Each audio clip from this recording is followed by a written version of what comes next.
Ladies and gentlemen, boys and girls, hello and welcome to another special edition of the one and only hottest show in all the globe, the Welch Report. With me, Jean-Luc Welch. Make some noise. Clap it up.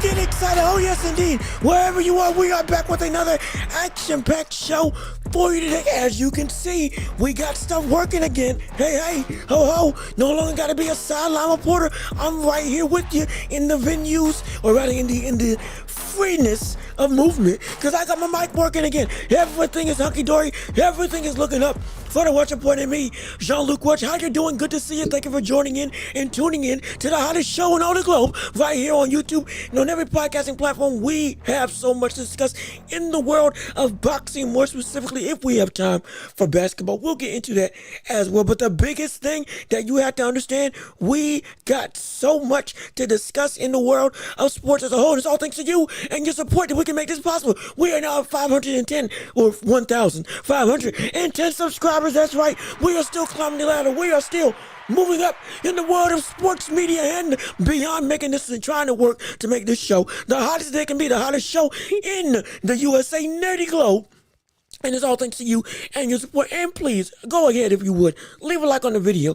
Comment your thoughts and opinions. Subscribe to the channel and share the show with everybody that you know, so we can keep on building up this empire of a community together. That's right. We are vastly approaching. It's all thanks to you and your support. And we got a lot to discuss in the world of Boxing Day. Mega cards going about when it comes to the world of Saudi Arabia. Oh, yeah, that's right. Good friend of mine is over here in Saudi Arabia right now. Is eating good when it comes to the fights, because we got B-Roll and Better Be happening in February 22nd. And everybody down the list is a top to bottom card of outright, I mean, just incredible fights all around. Virgil Ortiz, I believe, is fighting. Virgil Ortiz also fighting against Bowichuk. We got Dubois versus Joseph Parker. Zhang versus is it Caballero, the heavyweight brother? It's just all down the line. Shakur Stevenson versus Kid Austin. There's so much stuff going on. It's incredible, and I'm so excited to be here for the ride with you. And if we got time for some basketball, we'll discuss that specifically.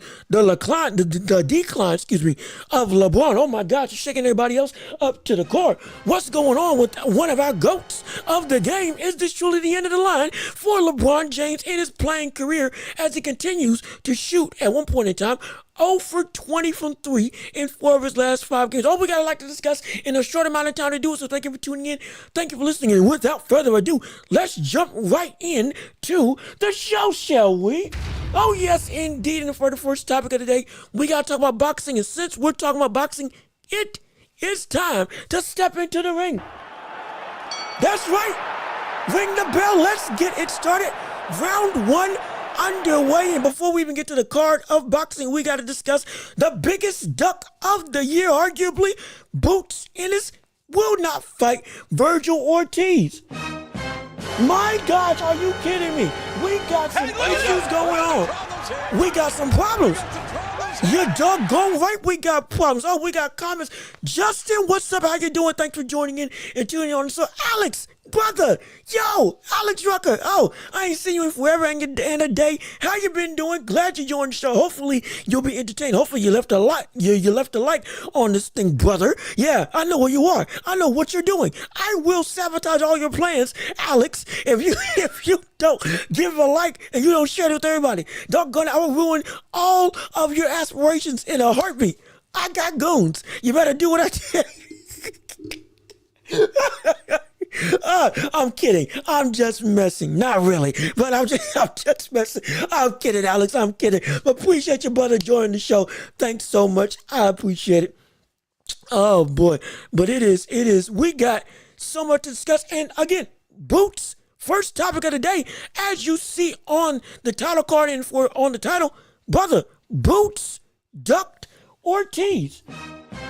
Yes, he did. There is nothing else to say. Again, we've been keeping up with Jaron Boots, and it's after that very sketchy performance against Karin Shukajan that was, hey, Shukajan put on a very good display, better than what he did in the last time, and still frustrated Boots to the point that, hey, that brother was eating shots in leather all night long and couldn't knock him out and was more frustrated than he was even in the first place. And it was not a great performance. Now, what did he say after the fight directly? I dropped Gouda division. I need to move up to 154.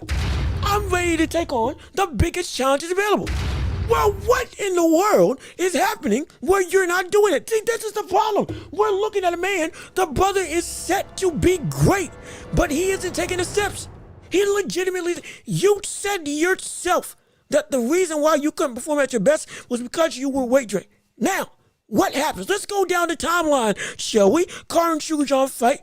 After it says you need to move up, Virgil Ortiz is right there. Virgil Ortiz, who is an incredible power puncher, just had again a fight of the year against Chuck. Was an outright knockdown, drag out brawl. We're gonna get into Chuck, who's fighting against Madrimov. That's gonna be a phenomenal fight. Well, Madrimov, what the world? You are crazy. First you fight Terrence, then you fight Chuck and then you're gonna fight Virgil Ortiz in February after fighting Chuck in December. This is preposterous. What the world are you? Who are you? This is insane, but we love to see it. But I digress.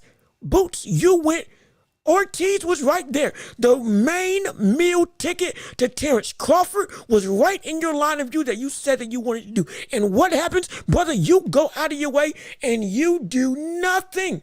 Absolutely nothing. Oh, we got comments. Andrew, brother. Hey, brother, what's going on? How you doing? Thank you for coming in on the show. Appreciate you joining in on what we got going on. Thank you for tuning in.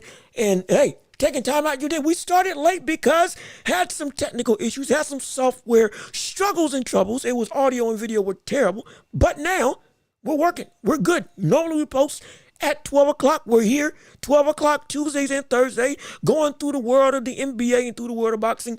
Stuff just didn't work out today. That's why I wasn't on in the morning. But hey, I'm here now. We're going to make this worth your while. But again, went through, Virgil Ortiz is right there. Opportunity to fight against one of the biggest heavy hitters, not just in boxing, but in the division specifically. You beat him, you get Terrence Crawford. You are 32-0 yourself in Boots Ennis with 28 KOs. But it's time to step up, and you ain't done nothing. Now, not only do you put out this thing on Twitter saying that, well, we didn't know that negotiations were available. Hence, okay, you now know that negotiations are available. And then you said, we'll inform you on whether or not we're staying at 154 or 148, or 147, or moving up to 154. That's what you said. That's what you said. And now, Xander Zayas has now taken the helm, and he will be the one that fights Virgil Ortiz. He potentially, at least as Virgil Ortiz's next fight before, if from what rumors say, February 22nd, because as we know, he's fighting. You get it. So we already went through the card. But either way, you see what I'm saying? Somebody else is now taking the helm. Zayas said that he got the fight on a moment's notice, and then boom, took it outright. It's like it's like shoot, oh boy, this is a bad look. And then, hey, Justin, hey, you were up today. I'm glad you were up. I'm sorry. If stuff was working, I would have been up in here streaming, yelling to the rooftops. But hey, no, nothing like a late night absolute raucous event like this show to get you back on your heels, back on track, and get you back inside it. Hey, then I guess enjoy sleep, get you tired with all the excitement that we got, get your energy out on this show. So again, glad you're here. But point still being, Boots and shoot, Andrew, you are absolutely right. His stock is dropping so severely. You are looking at a man in Boots Ennis who now is looked at as you were once the best threat to Terrence Crawford. Now you're seen as an outright, I'm not going to say laughing stock, but you're now seen as nowhere close to the same level of menacing threat that you used to be. It was previously that you had an event where you were the main guy. It was you and Terrence Crawford at 147 and 154. Boom. The old guard versus new guard. Now, to take the test to get to that guaranteed do or die situation, now you don't take it. We're looking at you and saying, Boots, This is not what we know you as. And all of a sudden, we have to ask questions, just like with everybody else. We got to call you just like what we called Tyson Fury when he didn't fight Usyk, just like what we called Tank Davis when he didn't fight at that point in time Devin Haney, just like we have to call other boxers like Canelo who isn't fighting David Benavidez. Still, for some odd reason, we have to call you a duck. Flat out, there is no excuse. You yourself are such a dominating presence that you have no excuse to not take this fight and make it happen. So what's the reason? Are you scared to get in the ring with elite competition? Is this a situation where we were hyping you up too soon? Because if everything that you say is true, then that should mean that it should have been a no-brainer that you go and fight Virgil Ortiz. It should be a no-brainer that you go and you fight against one of the biggest threats in the division. You go and you fight and you beat somebody that is indeed at the top or close to the top of the mountain, who just had one of the greatest performances of his career, which would have elevated you if you cleaned them out in less time and in a more dominating fashion. If you do that, we have no questions. But now we have to ask questions. What is it that Boots potentially is afraid of? Does he think that he isn't ready for Virgil Ortiz? And if I'm being completely honest, he may not be ready for Virgil Ortiz. Let's be straight with it right now. What did I say about Karen Shukajan when he fought against Karen Shukajan? First fight, got counted, got hit too much. This fight with Karen getting aggressive, brother, you got tagged a bunch of times. What did I say with David Avanesian? When everybody was telling me that David Avanesian only landed 4 more punches than Terrence Crawford when Terrence Crawford fought David Avanesian, what the world happened? Why are you all of a sudden getting on me when I was just trying to show you, brother, the severity of shots that was taken by Terrence Crawford versus the severity of shots taken by Boots are two distinct levels that are not comparable in terms of once you get to a legitimate power station, in terms of now you're at a level and you're fighting against competition that can indeed have crack and pop to their punches, you still are doing these same mistakes. And then we see it with the Karen Shukajan fight the second time, when again, the buddy got hit so much with clean shots. And if Karen had some more power, it would have been a very bad situation. Old habits die hard. And when I say die, I mean they get knocked out. And that's what's potentially going to happen. That may be what we see Boots potentially seeing in himself. Maybe that's the case, maybe not. But at this point, you got to live with it and you got to fight. Tune it up in training camp, but don't run from the test. And this looks like running. There is no need for any other option. Why are you muddling with a decision that you already said that you needed to make? That doesn't make any sense. That's like saying, well, I need some water and you're thirsty. Well, okay, here's a cup. The water's right over there. All you gotta do is cross into the kitchen. Well, I gotta think about if I want to get something to drink. Well, then apparently you ain't thirsty. Apparently you don't want to get a legitimate crack at Terrence Crawford, do you? Apparently you really don't think that it's worth your time to go fight against one of the best at 154, who, if we're being completely honest, as much talent as Boots had at his disposal, Boots is a fighter who is in all totality still somewhat unproven, not because of his ability, but because of the opponents that he's faced. Some instances it wasn't his fault, but in this instance, well, it is. You can't deny that if we got David Avanesian, Karen Shukajan, and Roman Villa as his best opponents to date, or his most recognized on the whole, it's like at some point, yeah, the talent's there, but you got to show it against the competition that further validates where we see your ability to be. And if you don't take that test, well, all we can say is, are you running scared? That's what we're looking at. That's the problem. There's no reason that should be a problem when it comes to Boots, because your trajectory right now, you are, what is he? I believe his age is what, 32? Boots Ennis. Give me 1 second, because I'm going to make sure I got this right. I don't want to lead you astray. I don't want to lead you wrong. But Boots Ennis, I believe, he is 30, what is he? 26 years old. So again, reaching the epitome of his prime. But he's already, again, 32-0. 29 KOs, won no contest. The brother is indeed special. He's done a lot, fought a lot. He's got the tools and he's only growing. But now, You got an opportunity to, while you're reaching the zenith of your prime, that sweet spot of 26 to 30, when you can really do the best you can before the other side of 30 potentially takes away some of your ability. You got an opportunity to accomplish everything now. And there's no point in waiting. You're the best at 147. You're already a champion. Now, if you don't want to go for undisputed, that's fine. But unless you're fighting, again, the number one guy or going for undisputed, there's no real point in being in the division, is there? Really, there really isn't. And if you want to take the test that you say that you want to take, that you are deservingly, that you are deservingly required to take and mandated, because not just because we want to see it, but because you earned the right to be in the ring with some of the best in the world, well, this is your prime opportunity. But if you don't want to take it, knowing that it will be one of the biggest paydays of your career, knowing it would be one of the most, not one of, it would be up until this point, the cornerstone in your career, fighting against Virgil Ortiz, and you still don't take the opportunity, crying shame. Nothing but a crying shame.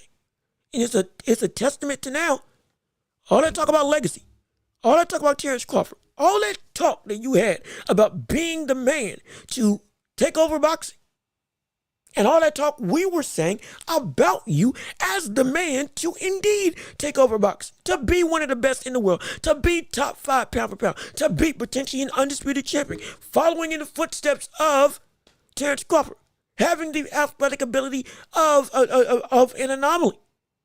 Not the fighting ability of a Roy Jones, but in terms of the physical just traits that you have, there's a semblance there.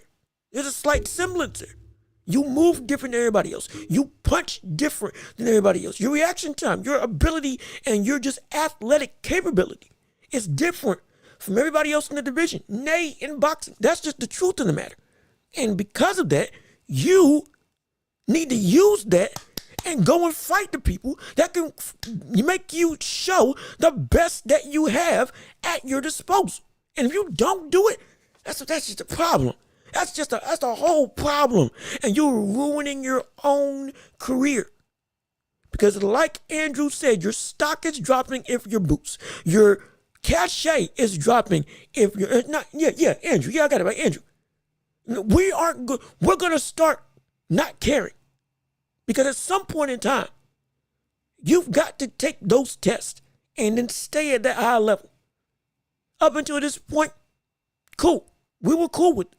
But now, like with Tank and like with other fighters, when it's time to step up and make the decision, okay, I'm crossing over into the threshold of the gods, per se. Now I'm in a position where everybody is relatively on my level. This is where I separate myself. That's what you are at in this point in your career. And you are not taking that risk for some odd reason. And you still ain't said whether or not you're making a decision to stay here or move up. So you're indecisive on multiple different fronts. Brother, what can we do except for say, are you scared? Questioning what you want out of your career. Because it's a no-brainer at this point. And the way you've been moving all this time and the way you've been talking, like what the world? Why is this all of a sudden a problem for you? And when you got everybody else making strides, making waves, making moves, all of a sudden after a fight with Karin Shukajan that made your cachet drop for some people, made us have to take a second glance at you and your ability. Now you're compounding on that performance with your actions outside the ring. And just like with Devin Haney, we are starting to look at you in a very different light. Especially with all the talk that you had and what we believed you to be. It's a problem. Oh, it's a problem. It's a problem, and if he doesn't fix it, I promise you, it's going to come back to bite him. We could see it. This could be another budding star that we have in boxing that all of a sudden falls by the wayside for everybody to say, you could have been great. Or could have been. That's what you are. That's what you're potentially going to be. Or could have been. Could have been records. In the words of Drewski. Or should have been. Whichever one it is. Could have, should have, would have. But didn't. That's what you could potentially be. Because as much of a great fighter as you are, and what your capabilities can make you do, you ain't doing nothing. And now, if you keep on playing this waiting game, you are already, again, a diamond in the rough. People, hardcore fans knew of you. Not so hardcore fans had heard of you. It was again, this was your opportunity to really break out and become the megastar that you are capable of being. If you don't want to take that test and take that risk, that is only leaving the door open for us as media pundits, casuals, and hardcore fans alike to look at you and say, oh, he ain't about it. Question everything you are as a boxer, which shouldn't come into question, but when you make moves that perpetuate a certain image, that's the only thing we can say. And this is all we can do, but have questions, because you aren't doing the things that would have answered those questions. And when you don't, when you leave the door open for somebody to ask who, what, when, where, and why, now everybody can make their own answers up until something definitive happens. And even if something definitive does happen, because you didn't answer those questions quick enough and definitively enough,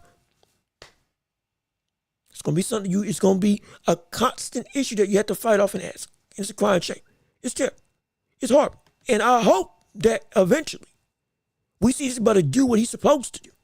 But right now, we got to call it like we see it. It's a duck, wholeheartedly. It's a duck. Absolutely, it's a duck, and he avoided competition. You're better than this, Boots. We know what you are and what you can do. You go out and do this, it's horrible. That's all I can really say. It's horrible. Oh, and by the way, before we even get to the card, real quick, we have an update in the boxing world and in the fighter sphere. Somebody done retired. Called it quits. That's right, somebody's done packed up and sent it home, riding off into the sunset of their boxing career. And that someone is indeed Sonny Edwards. And oh my gosh, indeed. You want to talk about a shocking, incredibly shocking retirement. Brother, Sonny Edwards was a star. Sonny Edwards was one of the more marquee names, even in the smaller divisions. And yet now all of a sudden gets TKO'd by, was it Yafai? Hopefully I'm saying his name right. Dominated. Absolutely dominated. Yafai was only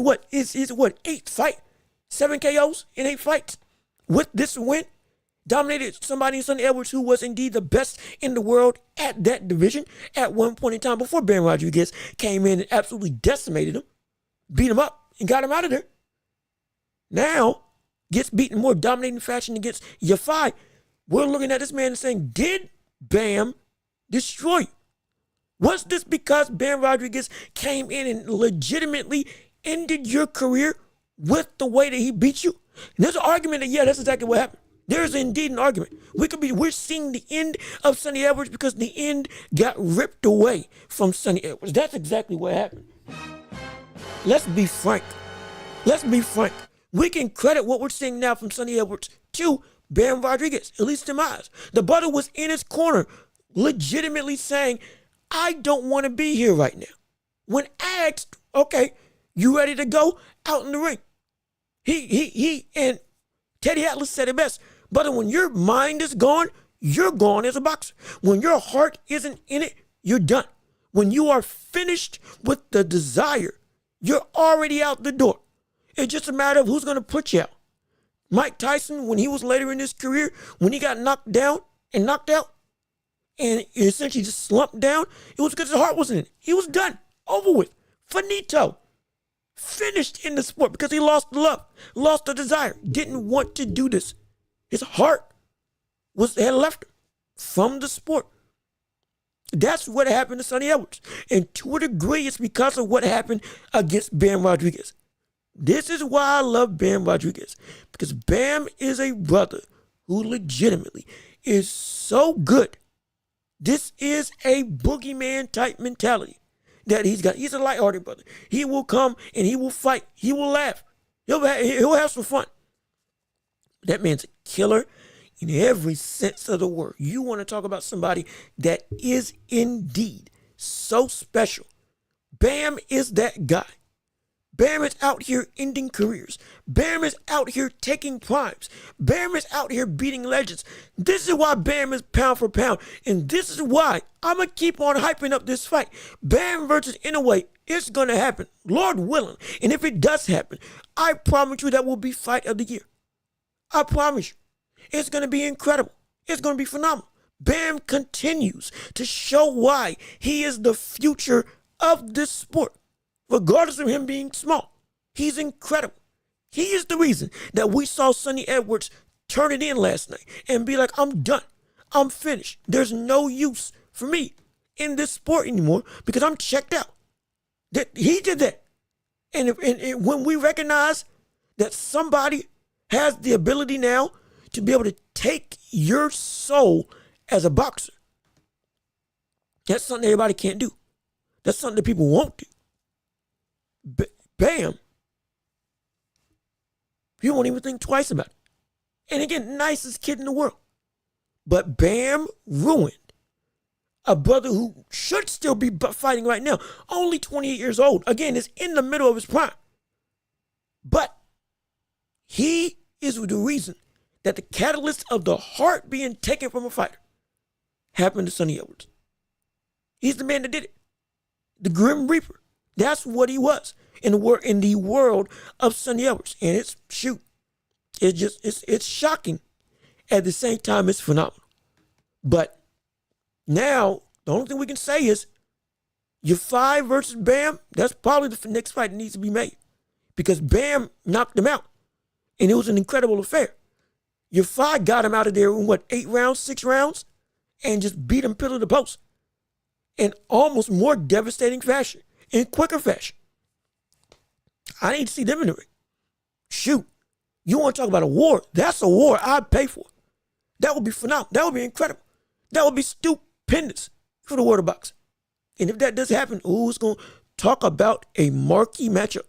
That would be incredible. Mark my words about that. But now that we are through the fights that happened in the past, let's talk about the present, and that is the Riyadh season card. And ladies and gentlemen, this fight card is stacked. This fight card's incredible. This fight card, if I'm being complete, if I may, this fight card genuinely, where's it at? This fight card genuinely may be the greatest card we have seen in boxing history. I do not say that lightly. But we're looking at a card that rivals anything that scum of a man in Don King put on in his heyday. When he did put on some good cards, don't get me wrong. But still, horrible man. Terrible, terrible man. But the cards that he put on were great. This card, absolutely incredible. Every single big name star that is set to go and that is currently in the modern day, from heavyweight all the way down to any other weight class, is here. And brother, it's only $19.99. It's a legitimate, reasonable price for a stacked card that's filled with banger after banger after banger after banger, just like in the words of Sheamus, if anybody's a WWE fan. But it's incredible. It's stupid how good this card is. Let's be frank. It is ridiculous that this is possible in this day and age in boxing when ultimately what had been going on in the world of boxing in the past, people never got the fights that they wanted. People never got the fights that they deserved from being loyal fans. Fans never got the ability to truly witness the greatness of boxing on a card from top to bottom that didn't seem like it was robbing them for the majority. That's what was transpiring. Now, VSCN's coming about, and brother, we get to see essentially a kingdom come of fighters that are legitimately going to make this one of the greatest events in the world. Again, co-main event is Daniel Dubois versus Joseph Parker. The fight before that is Shakur Stevenson versus Floyd Schofield, somebody that we've been wanting to see for an incredible amount of time. Chavez is fighting in this fight. It's stupid what we're seeing from a legitimate stacked level of a card. The first fight of the night, I believe, is Big Bang Zhang versus Caballo at heavyweight. It's ridiculous. It's absolutely ridiculous. This, ladies and gentlemen, is what boxing is supposed to be. This is what makes fans want to get into the sport and watch the sport. This is what Netflix should have done if they wanted to get people invested in boxing for the long term, instead of having Mike Tyson and Jake Paul as the marquee main event. This is what they should have done. Now, again, we talk about the Mike Tyson card. 2 out of the 4 fights were great. The first fight was horrible. Second fight, Mario Barrios, incredible, versus Ramos. Then after that, we had Serrano versus Katie Taylor. Beautiful fight, incredible fight. Arguably fight of the year that Serrano got robbed in, but still incredible fight nonetheless. And then, of course, the fight that shall never be named. But you get what I'm saying. This is a card that makes everybody truly feel and see, oh, this is the best the sport has to offer. This is what makes everybody in tune with boxing as a whole. And again, not glazed, not trying to go in and ride the coattails of somebody. Ain't nobody paid for nothing. Genuinely, look at what Turkey is doing for the sport. He is making the changes that can and ultimately will get the sport back to number one, at least in the U.S. It's already big over in the U.K. and globally. But in the U.S. specifically, the mega market of the world, regardless of how you feel about it, and trust me, I got some feelings, it is indeed a mecca when it comes to the fight game. You want to make it, you go to the USA. You want to be a star, you come to the U.S. You want to get your name out there as one of the biggest names and athletes in the world, you come to the U.S. Because if a trend starts here, everybody else wants to latch onto it. It's great. Not saying U.S. is the end all be all, but it's a big step. Regardless of what, I may not like it, but it's the real deal. It's the real deal. And because of that, this type of promotion, this type of genuine quality content on a fight-by-fight basis, with everybody genuinely having great matchups across the board. There's 8 or 9 fights on the card, and all of them are can't miss. All of them would be co-main or main events in their own right. Shoot. Like what the world? It's ridiculous. So whether you like what's going on or not, this is a good move for the sport of boxing. This is what will help the sport of boxing grow, elevate, evolve, and eventually a step closer to getting the sport cleaned up. Potentially. Not saying it's going to happen. What I'm saying is, this is unequivocally one of the greatest cards we've seen in boxing history, period. In an era where we were saying nobody fights anymore. Nobody gets in the ring with each other. Nobody getting the competition that we want doesn't happen. This is what we're seeing from 2023 up until now. It's been all of a sudden, everything's looking different in the world of boxing. For the better. On the majority. Yeah, there's still some stuff that's bad, but on the majority, ain't looking too rough. So I genuinely think that as this continues to grow and flourish, brother, as February comes closer and closer, we'll break down Bebo and Better BF. We'll break down fully Shakur and Kid Austin. We'll break all the fights down. We'll break down Jang versus Caballero. We'll go through it all. Might even do a live stream. Who knows, based on what y'all want. But the thing is, this is the right direction that the sport needs to be in. When it gets to this point, now we can grow. Now we can flourish. Now we can really make a difference and make a change and get this sport truly back in the minds of people, back in the minds of the U.S., back in the minds of the globe, to make it so that athletes in this sport that is so incredible truly get the recognition that they deserve. And the heat from fans will help keep the sport in check, because not everybody will care. But this is a great event. I don't care how you feel. This indeed is phenomenal. And I love it. I can't wait for it. Fight Buzz. Brother, how you doing? Joining the show. Where my thing? There we go. Oh, yeah. Yo, brother, how you doing? What's up, Fight Buzz TV? Appreciate you joining in on the show. Again, normally we are here at 12 o'clock every Tuesday and Thursday. had some technical difficulties, had some problems. So now we're here at 5, which is incredible. Normally I wouldn't be, we trying to get it early in the morning when people are at work. But hey, on your ride home, you get to listen and enjoy the hottest show in all the globe right here on YouTube and on every podcasting platform. And please, subtle promotional appeal. Go on and like the video, comment whatever you want to say, leave a comment in the chat on whatever you feel, how you feel, what you want to discuss. This is your world as much as it is mine. It's still my world as a whole, but even still, but you get what you get. I'm saying it's still, you know what I mean. You know what I mean. But right now, going through the card of what was it? We had season November 22nd. We still got some stuff like with forget February 22nd real quick. We still got some stuff to talk about on December because, ladies and gentlemen, we got 2 big fights on the horizon. One, Ennis and Sam Goodman, which, let's be frank, this fight happens. Ennis most likely gets the win. If he gets this win, though, now Las Vegas, here we come. Oh, yes, indeed. Las Vegas is here. It's potentially happening. It's going down, allegedly. And if it does go down, but we're looking at a potential mega fight between one of the most destructive forces in the world versus one of the most destructive forces at bantamweight. Junto Nakatani versus Naoya Inoue next year in Vegas.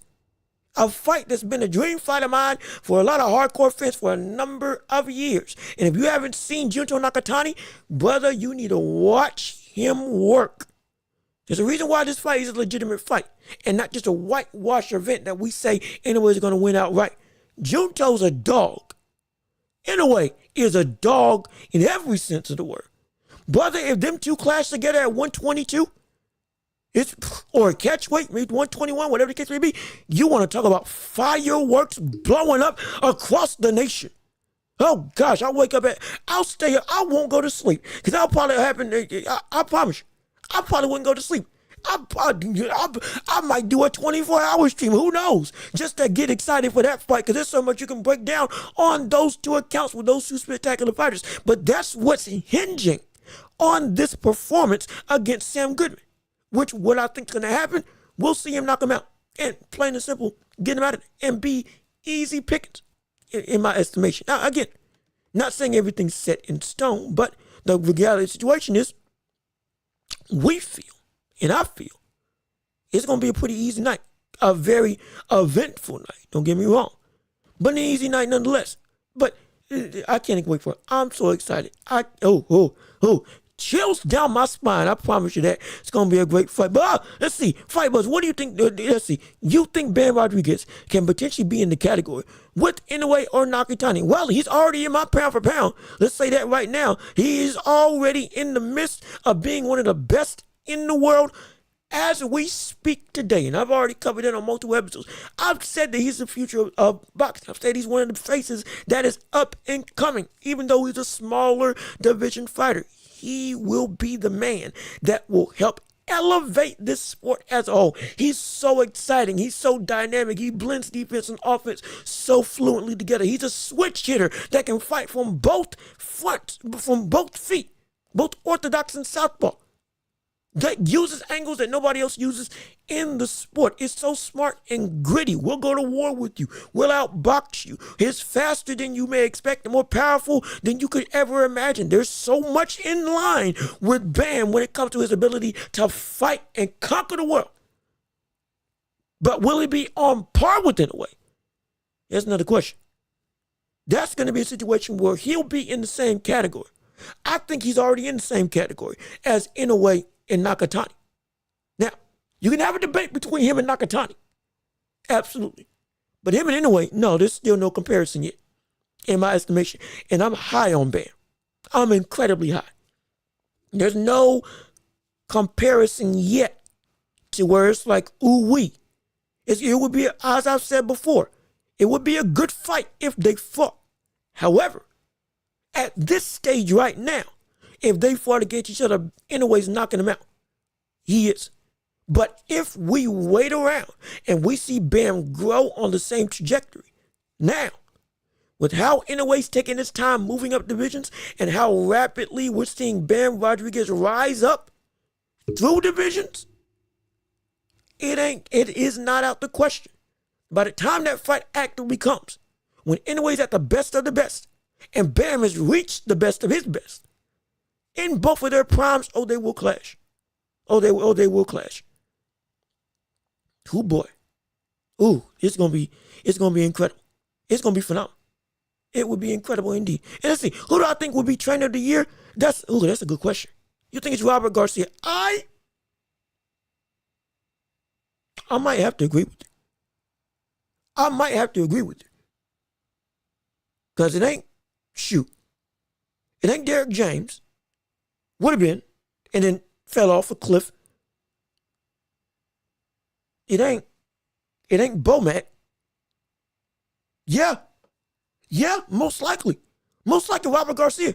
And in fact, I gotta remind me if this is true. Is Robert Garcia training Teofimo Lopez? Or is that Eddie Reynoso? If I got it mixed up, I apologize.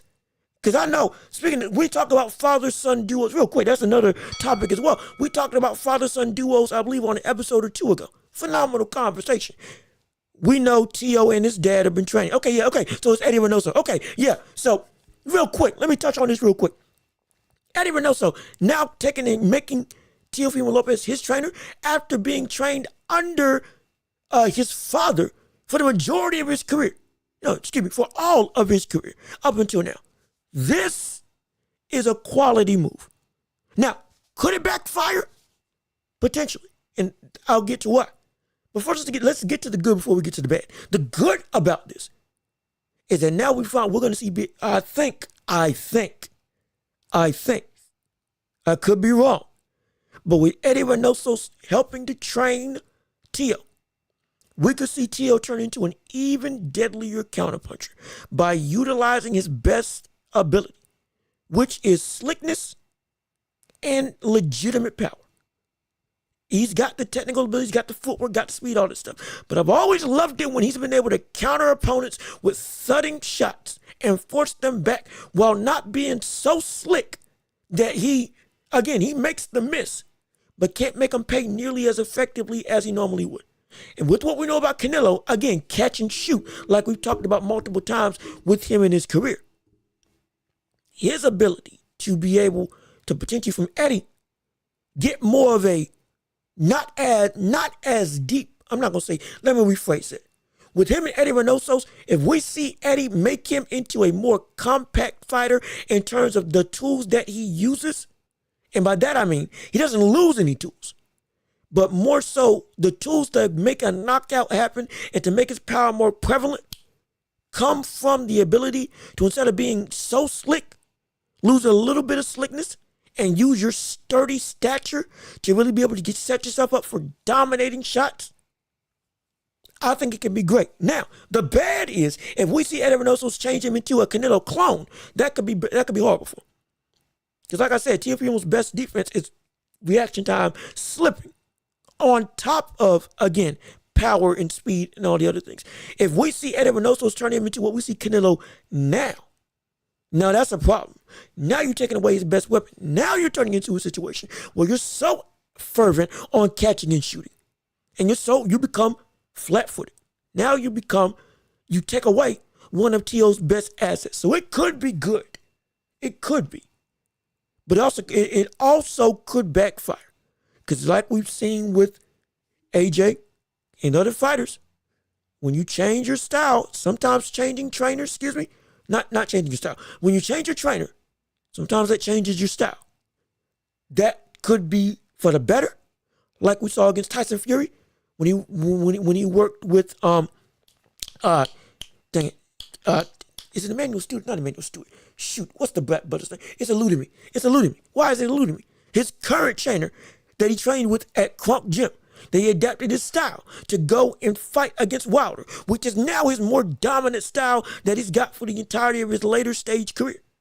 It helped him. Phenomenal. Fit him to a T. And made it so that we could utilize the best assets of Tyson Fury without losing what still makes him Tyson Fury. adding on to an already dominant fighter and helping him to, in this next stage of life, still be able to compete and be elite. Even when some things that made Tyson Fury are starting to dwindle. Accentuate what you do best. To hide what you can't do anymore. That's what Tyson Fury did when he went to Kronk Gym, and it was phenomenal.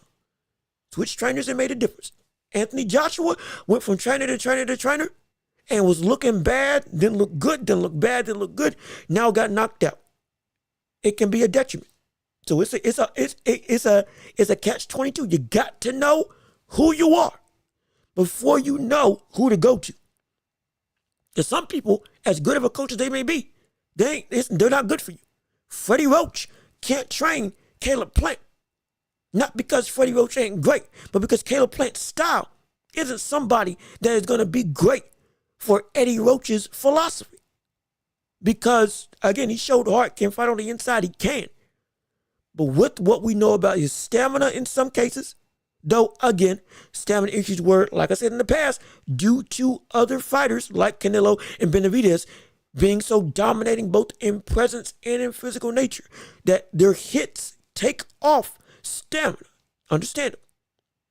But even still, just the way that what makes Caleb Plant at his best, it doesn't fit what Freddie Roach would teach as an offensive-centric fighter that comes forward and that really looks to put the pain on you in volume and in flurries.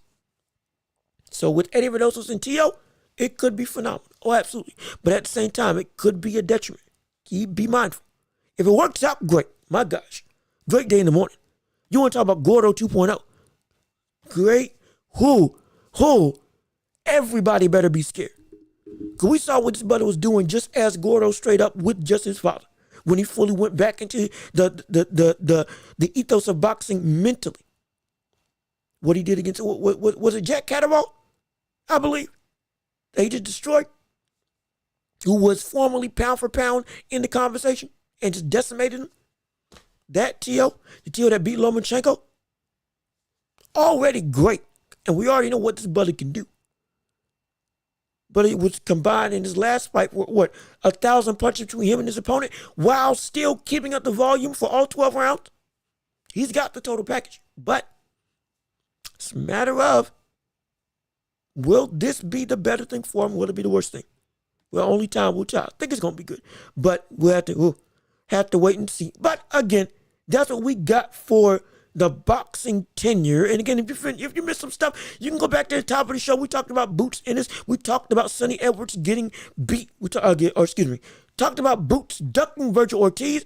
Talked about Sonny Edwards retiring after getting beat against Yafai. Talked about Yafai fighting against Ben Rodriguez. We talked about the great fight card that is happening in Riyadh season. We've talked about Chikora in the past. And if you want to talk about that again, we can wholeheartedly go into that. But as we go and wind down the show, we got to talk about two more things. One, the NBA. And two, one more thing in the world of boxing. We'll start with boxing first, because that's why y'all are here. And we got to talk about Madrimov real quick. We're looking at an insane man. Utterly insane. And Madrimov. Madrimov, after fighting Terrence Crawford, is now fighting Boachuk in December. And then scheduled to fight Virgil Ortiz on February 22nd on that stacked Riyadh season card. With Bivol and Better BF being the undisputed champion main course for everybody to see and fawn over. Excuse me. Now, we've talked about other fighters in the past being great, being phenomenal, truly testing themselves for the achievement of legacy. Now we get Madrimov coming in and absolutely shaking out the game while after fighting and narrowly losing a championship fight with arguably the best in the world in Terrence Crawford, in my opinion, top 3. Then you get a situation where now you're back in the fight with Boachuk, who fought against Virgil Ortiz and put on Fight of the Year, who one of the heavier hitters at 154. And again, this is only your, 11th fight in your career? Up until this point, preposterous, ridiculous, absolutely stupid. Then you're going to schedule the fight Virgil Ortiz, already win, lose, or draw on another mega card. This is ridiculous. How in the world is it that we got fighters like this that are continually making their way to truly test themselves? It's almost insane. But this is exactly what we have asked for. This is what we get on Shakur Stevenson for. This is why we get on Tank. This is why we get on Tyson Fury. This is why we get on other fighters, period. Because when you watch other people genuinely, consistently take on big name after big name after big name with almost no issue, and putting themselves out there on a consistent basis, even after a loss, this is where we ask, where is that consistency with the people that are indeed big-time stars? Where's that same level of bravado against people that we already tout as the best in the world? Why is it that that is the situation when we have other fighters who may not be the biggest of names, but are indeed the biggest in terms of talent, still going and challenging themselves, pushing themselves, looking to make themselves great?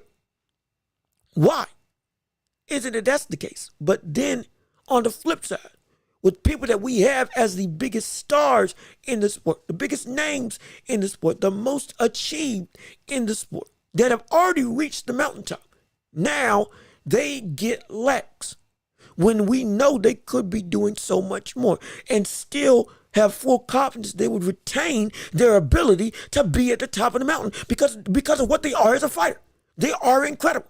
If we can have Madrimov doing stuff like this and going and fighting Terrence Crawford, Boachuk, and Virgil Ortiz as his 3 last fights, 2 of them scheduled, why in the world is it that we can't get other greats to do that same thing? What is the problem with the elite of today?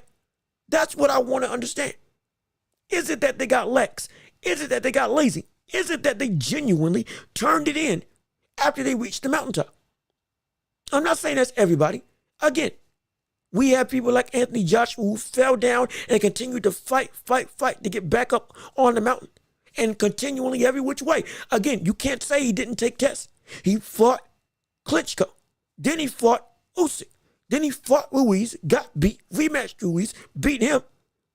And then continued to try to reinvent himself after he got beat by Usyk 2 times in a row. And after having that weird diatribe in the ring, a meltdown of sorts. Legitimately. And after he got knocked out by Daniel Dubois, when he rose and got back up to reaching the top of the mountain, reinventing himself, he wants to get back in the ring again. So I'm not talking about everybody. AJ, you can say what you want. We've talked about AJ multiple times. That brother still has done what needs to be done for an elite fighter that's looking to make himself great. You can't say that he ran. You can't say that he ducked for the most part. Again, for the most part. You can have your arguments. But on the whole, you can't say that that brother didn't want tests and didn't take tests and didn't look to get his get back. Wasn't afraid to fail. You can't say that about him. Can't say that about Ryan Garcia. Can't say that about an early Canelo. Benavidez. Shoot, David Morrell at this point. There's a bunch of fighters who take on that mantle and take it on with pride. Others, though, the people that we tout, they don't do that, though. And that's the biggest struggle. If Madrimov can do this, why is it that others can't follow in that same level of consistency? Because as I said before, if you want to be a pound for pound great, at least on my list, one of the things is consistency in who you fight against. It cannot be that you're consistently fighting, but you're fighting bums. Well, at the same time, you're fighting elite competition, sure, but it's once every 2 years. That's a whole nother problem entirely. It's got to be, and it can be, a legitimate level of constant barrage of test after test. And I'm not saying every fight has to be a war.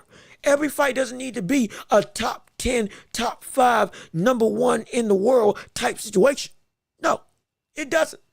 We're not going to hold everybody to that type of standard. No, sometimes it takes a toll. You lose something of yourself every time you get in the ring. So you can't just be so willy-nilly to go and fight. Hey, 1, 2, 3, 4, and 5. Everybody ain't in a way. I get it. And because of that, there's still some leeway that can be given. But on a consistent basis, that leeway gets taken advantage of. a tune-up fight for a tune-up fight for a tune-up fight is not the type of rhetoric that we're looking for when it comes to how you operate as a boxer. It's not.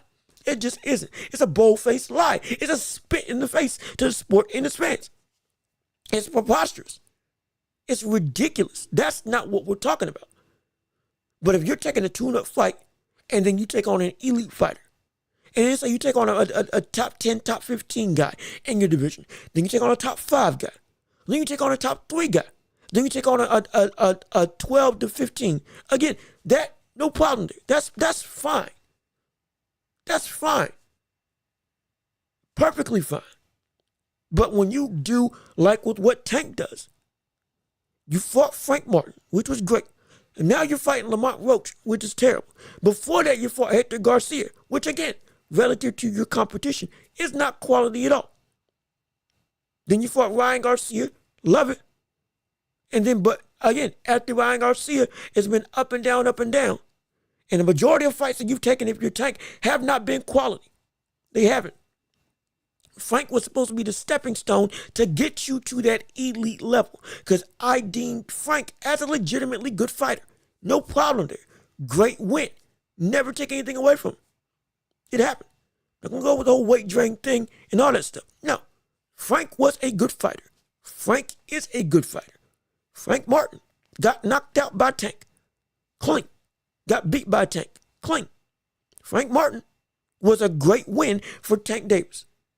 After that, now with what you did in the past, it was time to go and make your trek into the world of undisputed and or outright make your way up to a division to fight the likes of a Tio, rematch with Ryan Garcia, fight a Devin Haney, who just got destroyed by Ryan Garcia, even though, yes, it's a no contest, but still, we saw what happened. Everything was looking up. And then you just let it down. You killed it. You killed it. You killed it all. This is the problem. This is what we don't want as fans. This is what we don't deserve as fans who want to see you succeed. You're ruining yourself when you take that level of initiative, or rather, lack thereof. It's an incredible problem that is indelible to the sport. Sadly, it is integral to the sport, sadly, that we have boxing people that continually do this, that continually go on and be belligerent in their ability to consistently make the fights that people want to see. It's hard. It's ridiculous. And shoot, we deserve better. And they can be better. Oh, Justin, what's going on with it? We got comments. Oh, you walk about 20 minutes a week. You ain't fat either. Well, hey, brother, I don't care what size you are. You're doing good and you're staying in shape, and that's what we care about. Yes, indeed, making your body better every chance that you get. We applaud that. We appreciate that. Again, whether you're out of shape, in shape, man, woman, boy, or girl, if you're taking initiative to better yourself in any sort of way, we will always love that. We'll always appreciate it. Again, everybody, no matter what size, no matter who you are and what you do, hey, you're welcome here. And you are indeed an inspiration to us and to me, because you are making yourself the best that you can be. You're improving yourself. You're putting in the work. You're putting in the time. You're making yourself great by choosing to dedicate yourself to a thing that people don't normally achieve, which is self-improvement, which is the ability to evolve and change. The ability to make yourself better than you were yesterday. That is the mentality that makes a true champion. That's the mentality that makes a true warrior. That's the mentality that makes greats great. And that's exactly what you're doing. So again, keep it up, my brother. Make it happen. Get excited. Make your life legitimately the best it can be, and you taking the first step to do it, or you've already taken steps to do it, and you're continuing on that path. This is a credit to you, yes indeed, and we appreciate you putting in the work. And I'm glad you listened to the show while you put in the work. So hey, if I'm a motivating factor, we love to see it. I'm glad for it. I'm glad and I'm here for it. Hopefully I can be that man in your ear to help you just make it happen. Wait a minute. Hold on. Time out. Shoot. Hold on. Justin, again, we appreciate you coming in and you doing your thing. But wait 1 minute. Excuse me. I wish my thing was working. Hold on. Fight Buzz, brother, I hope you're lying. Fight Buzz, you better be lying. Don't tell me. Don't tell. I'll look it up right now. You got to be kidding me. There's no way. That can't be true. That can't. If this is breaking news right now, I'm so. I can't even type right. Hold on. Wait a minute. Hold on. This is ridiculous. Excuse me. One moment. You got to be kidding. There's no way. Excuse me.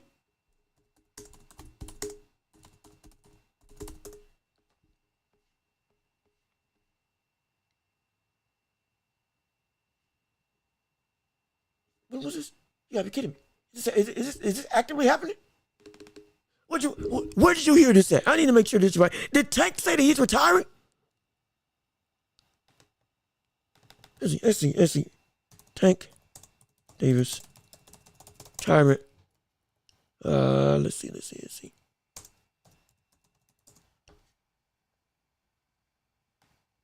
We're looking. Hold on. I'm putting in the effort. I'm putting in the work. I'm gonna make sure this is verified. I don't want to steer my people the wrong way. Let's see right here.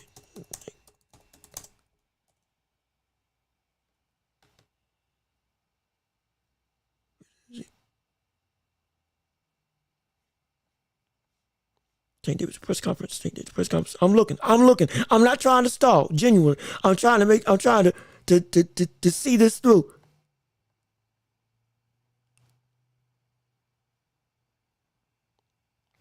Let's see. Tank Davis press conference scheduled for 4 p.m. Tank Davis and Martin Luther press conference delayed hours.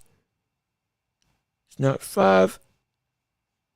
And it just started. Wait a minute. How is the press conference happening now?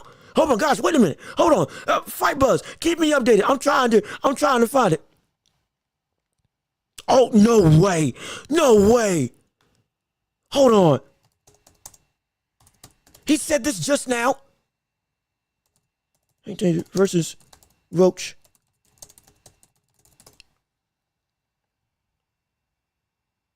Oh, this is live. Right now. Oh, shoot. Golly. Okay. Hold on. Let me not. Hold on. Wait a minute.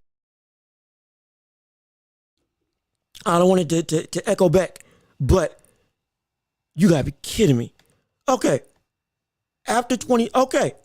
All right. I can't pull it up only because I don't know if I had the rights to it. I don't know if I had the rights to pull up the press conference. I'm so sorry for those who were just tuning in. I was trying to see the press conference that Fight Buzz just informed me on. I can't pull it up on stream. I'm gonna go watch it back. And trust me, if this is indeed true, if what you said is true, if you're watching it right now, appreciate you helping me keep informed. If I'm gonna verify it before I completely say it's true, but if this is indeed true, what Fight Buzz said, and I don't know why my widget ain't working to where I can put on a thing what the chat is saying and have this as a main thing for the on the page. This is what the time for it not work. But either way, if what Fight Buzz TV just said is true, and Tank Davis just now in the press conference with Lamont Roach versus Tank said that he's retiring after this year, well, if that's the case, ladies and gentlemen, we're looking at one of the biggest what-if careers that we have seen in boxing history. Let's be frank. Let's be real. We're looking at. This is it. If this is indeed true, this is it. If after 2025, this is your last time in the ring, I now Fight Buzz, you may not have been here for as long as some other viewers, but haven't I been saying multiple times that Tank religiously has said that he didn't want to stay in the sport long? I told you that there was interviews from years ago that was saying that he's got 3 or 4 years left in the sport. I kept warning you all, fans of Tank, detractors, I don't care who you support or why, that Tank Davis, one of the greatest talents that we have in the sport today, that should be one of the best talents that we have in the sport outright, that brother was indeed on a ticking time bomb for how long his career was going to be, and he continually did not take the necessary fights that would have validated what his status as a elite fighter should be in today's game and age, and in fact in the whole of boxing in today's day and age. And he's still in his prime. We're looking at a man who's going to be the greatest what if story. He's going to be looked at as, oh, he could have been so great. He could have. But he never did what needed to be done. He may retire undefeated. But I promise you this, it ain't going to be a resume that's worth looking at. It's not. His greatness is going to be capped. You forfeited your ability to be as great as you could have been. And I kept saying this. You will never be great if this is what you're doing. If this is the type of mentality that you are using as a boxer to make yourself about the money instead of about legacy, and then lie to the public and say that you are indeed about legacy, that you are about making stuff happen, that you are about making moves, that you are about going after championships and big names, that your hit list that you have said consisted of Devin Haney, Teofimo Lopez, Ryan Garcia, and others at 140 and 135 respectfully. At that point in time, everybody was under 135. Oh, and Lomachenko also. All of this was in the back of your mind and at the front of your to-do list for the public to see and validate and keep track of and read to you to your face. And you continue to do this type of ignorant, belligerent stuff that has no bearing on real competitiveness in your boxing career, yet you want to be called great. I'll refer back to the video I put out in the past. You will never be an all-time great. You will never be the face of this sport. And this isn't hate. This is the truth. I think you could be the face of boxing, but you won't because of this stupid stuff. This is ridiculous. This is preposterous. This is so much. Oh my gosh. Oh, Jay Will, how you doing? I'm so glad that you joined in on the channel. Again, I'm sorry, the chat extension that I got ain't working. Can't pull y'all stuff up on the stream like I normally would do. I don't know why. We've been having technical difficulties all day. I have no clue. That's why I'm getting on here at 5 o'clock. But even still, we still gonna bang out and have some fun and enjoy. So I appreciate you joining in and tuning in on the show. Normally we here at 12 o'clock, Tuesdays and Thursdays, as you normally know, because you're a consistent thing. But hey, it is what it is. And you just came in at the right time. Brother Fight Buzz just told me about the press conference. I can't see it right now because one, I'm doing the show with you all, your lovely people, and two, I don't know if I have the rights to post that on YouTube. So hence, I don't want to get my channel struck or something bad going on. Again, I ain't like showbiz yet where I can have partnerships and sponsorships with these promotions where I can show stuff and watch it with you. It's coming. Oh, we're going to work to get there. We may be small, but brother, we're going to rise up and be big eventually. Trust and believe that. But as of right now, that's why I couldn't see it. But y'all, both of y'all just told me. So it's true. At this point, it's true, ladies and gentlemen. It's happening, right? Tank Davis is done. Tank Davis, you got a year of Tank, and then it's over. Tank Davis is retiring in Tank Davis is retiring in 2025. Well, it's wholehearted and true now. It's locked in place. And like I just was telling the public, I'm telling you all right now, Tank Davis at this point is never going to be, it's going to be the greatest what if in boxing for this current generation. It's plain and simple. And I promise you, Thursday, we're going to come back. We're going to come back to this. Trust and believe. Thursday, next show, we coming back to this topic. We coming back to Tank retiring. But it's going to be the greatest what if in boxing history. And he's going to be, again, in the words of Drewski, excuse me, but he's going to sign the could have been records. Should have been records. Could have, should have, would have. Because he could have, should have, and would have been the greatest, or at least top 3 in the boxing world today. Yet now he is nothing but a what-if story, and a willing one at that.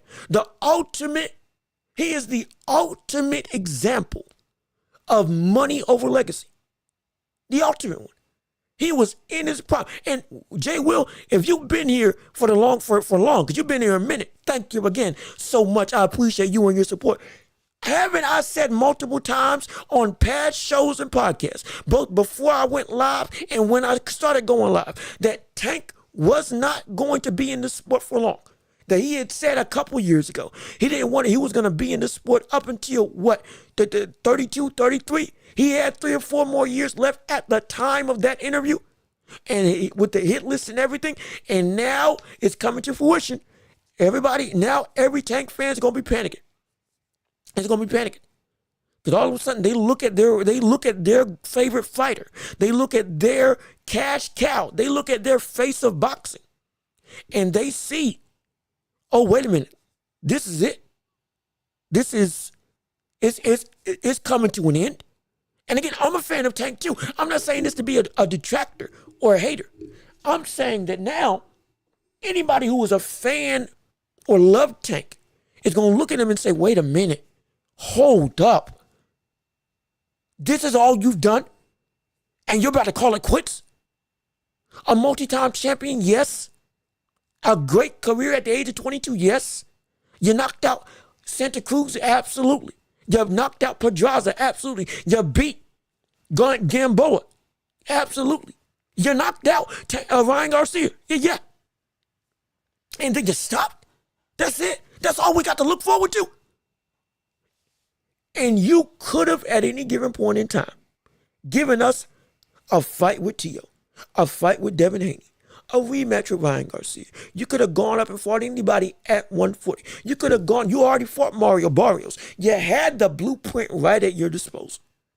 Everything was set, ready, primed, and pressed for you to go and put on the robe of legitimate all-time great status. It was right there.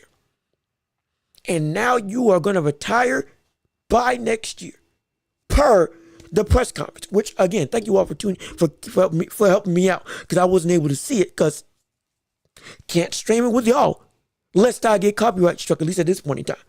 Who knows what happens in the future? But his career, I don't want to hear nothing about it. I don't. Because I've said this so many occasions. It irks my heart that every time we're going to think about Tank, if this is indeed the end, Tank's going to be he's going to be a fixture in the minds of boxing fans as, when it's all said and done, potentially an incredibly low-rated fighter. And I don't want that to be the case, but that's exactly what could happen. He doesn't, and again, Jay Will, you're absolutely right. He don't seem like he got a problem with it. He seemed cool as the dew in the morning.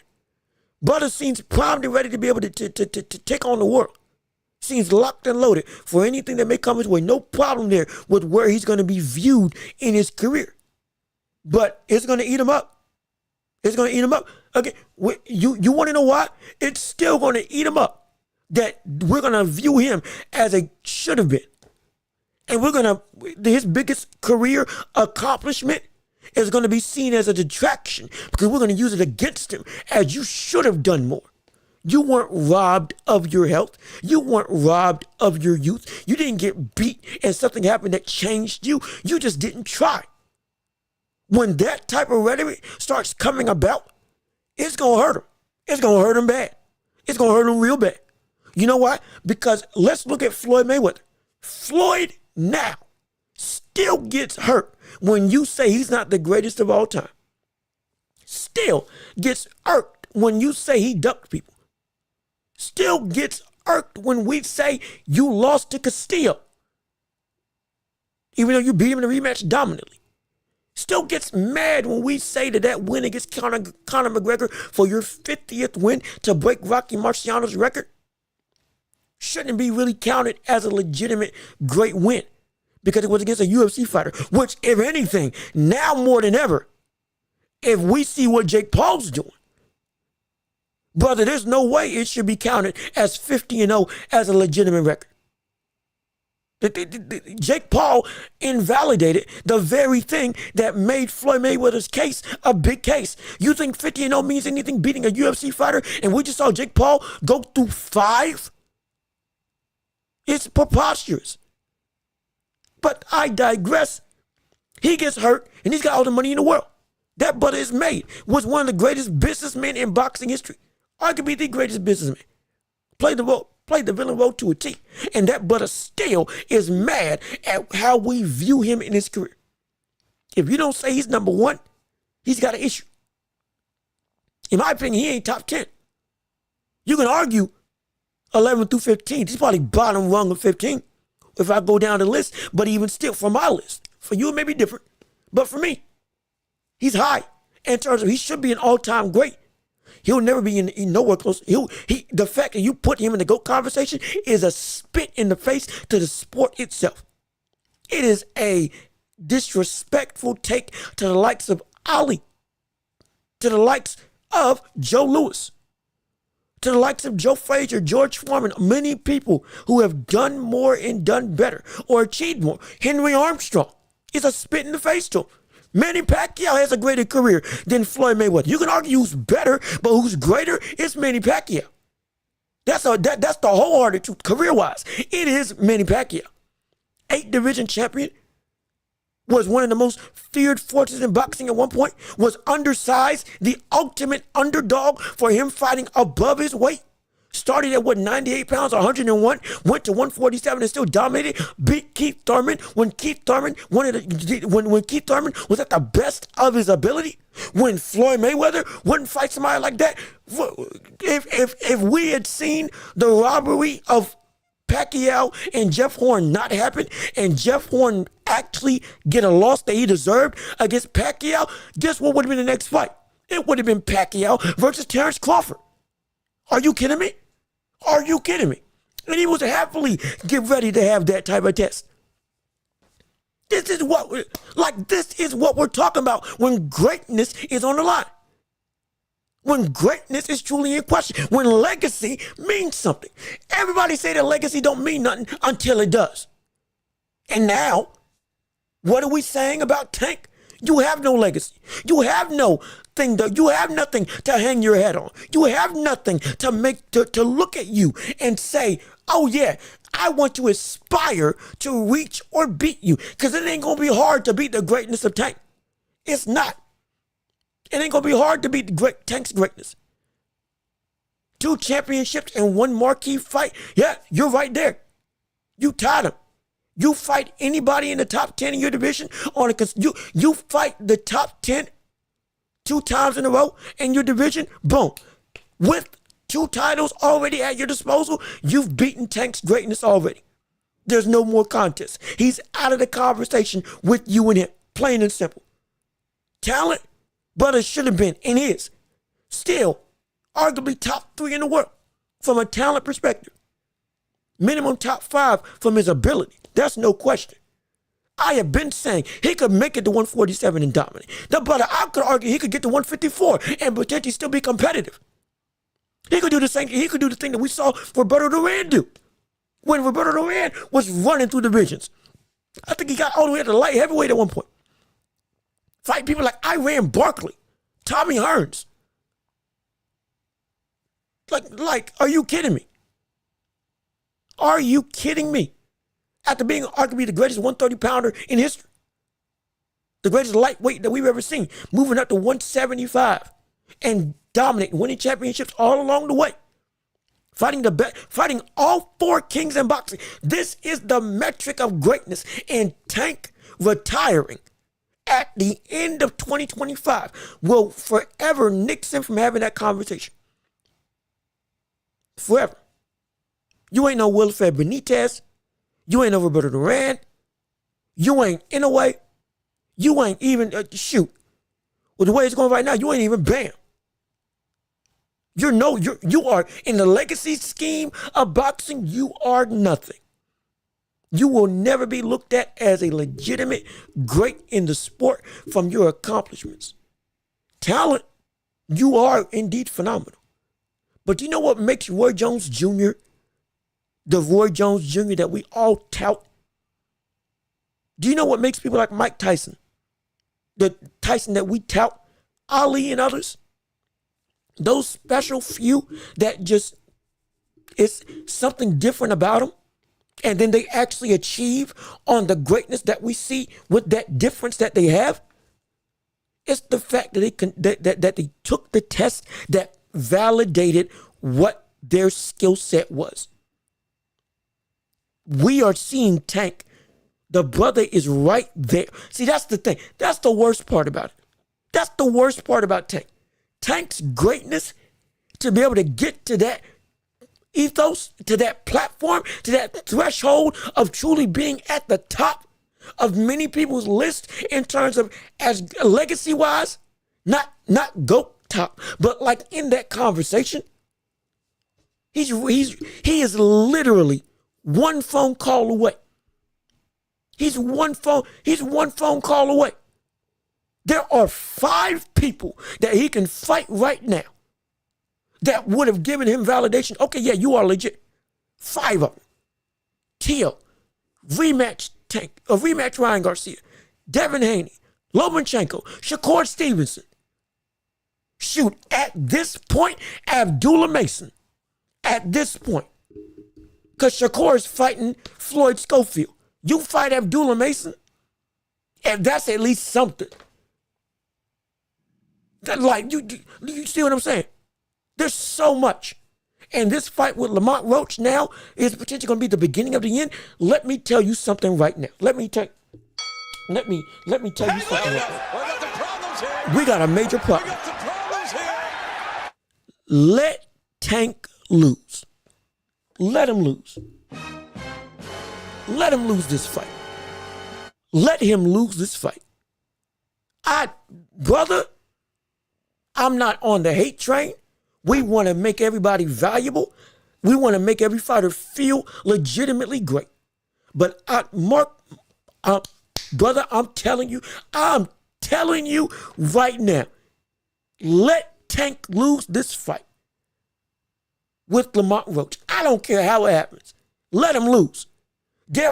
Worse, let him get KO.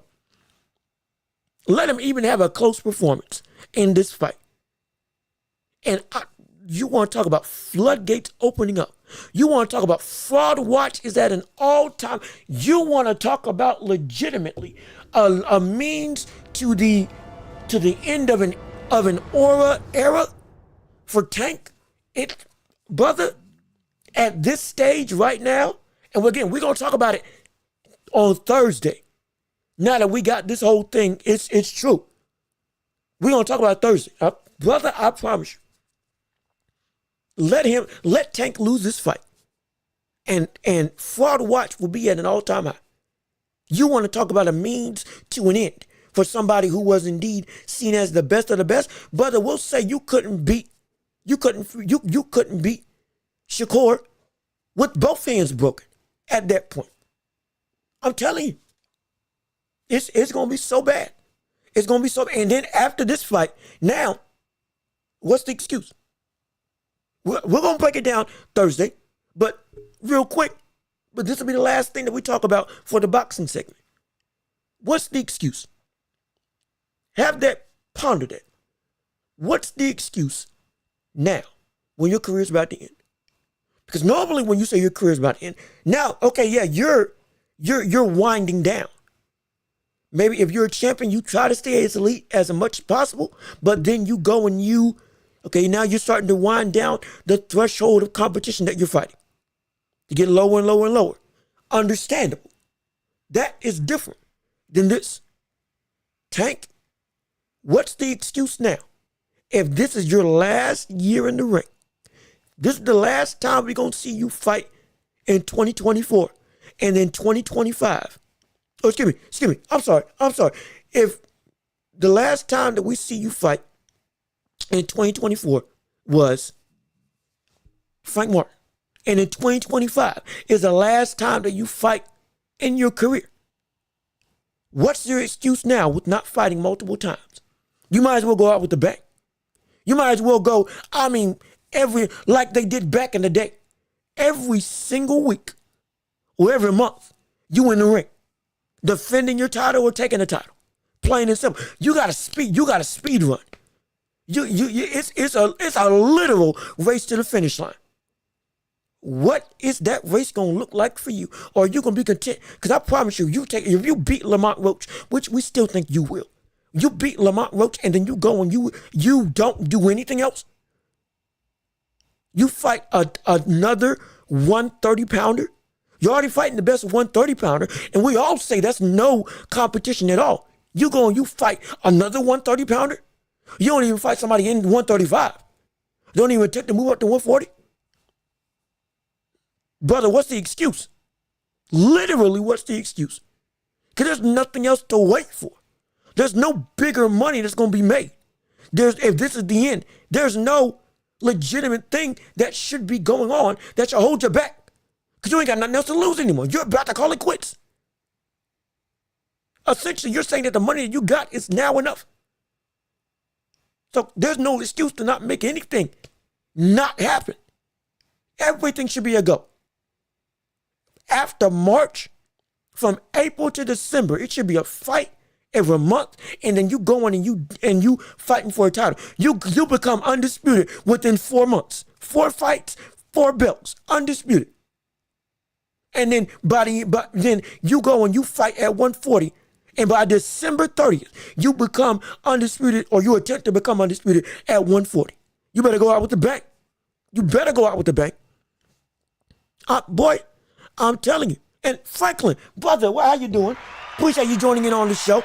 I'm so glad that you tuned in and are willingly taking time out on this late show to come watch. We had some technical difficulties that I talked about earlier. Stuff wasn't working. Software was messing up. Audio and video were horrible. Hence why we started this stream at 5 o'clock instead of the normal 12 o'clock thing. But we're going to be back at 12 on Thursday. We're going to discuss this a little more. We're going to save some stuff. Save. We got to leave some stuff on the table. We got some stuff. We got people coming now. Oh, yes, indeed. But we got to leave some stuff on the table for a little bit to get people tantalized for Thursday's show. We're going to have some stuff to talk about. Oh, my gosh. Mark my words. But in your opinion, or in my opinion, excuse me, how many times a year should a boxer fight to build a good resume? Well, you can go to Mike Tyson route of having people where you fight literally like 12 times in a year, essentially 4 times, sometimes 3 times a month. You can't. Building up a resume, active and often, fodder, building up competition as time goes on, and then at a certain point, testing yourself. There's a threshold. If first 3 fights, fodder. Then, okay, more wily veteran. Then a couple more fodder fights. Active, if you want to be active. And then, boom, okay, a legitimate test. Maybe a former contender. And then once you get to about fight 10 or 11, or fight between fights 12 and 15, okay, now you're fighting a former champion. Again, Roy Jones Jr., great way to build him up. Mike Tyson, great way to build up a fighter. Building up a fighter is understandable. We're not talking about making out the gate. You're fighting titles left, right, and center. But it takes time to mold and make yourself ready for that elite threshold. And there is a marker to do it. And it's great.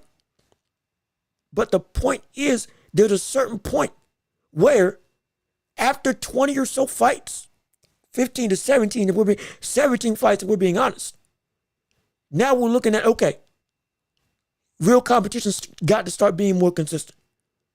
Looking at world title opportunities should be in your front view mirror, right in front of you. Then become a champion. Okay, now it's 20 on up. Great fight, tune up. Great fight, tune up. And by the time you get to 24, 25 wins, it's all killers at that point. The majority of people should be killers. Defending your title against a killer, or a tune-up fight for another killer to go take their belt, or the reign. One of the two. But like Boots Ennis, that's not the career that you want. Tank, you wanted his career at the start. And then Tank had a great start to build up his career. And then it just faltered.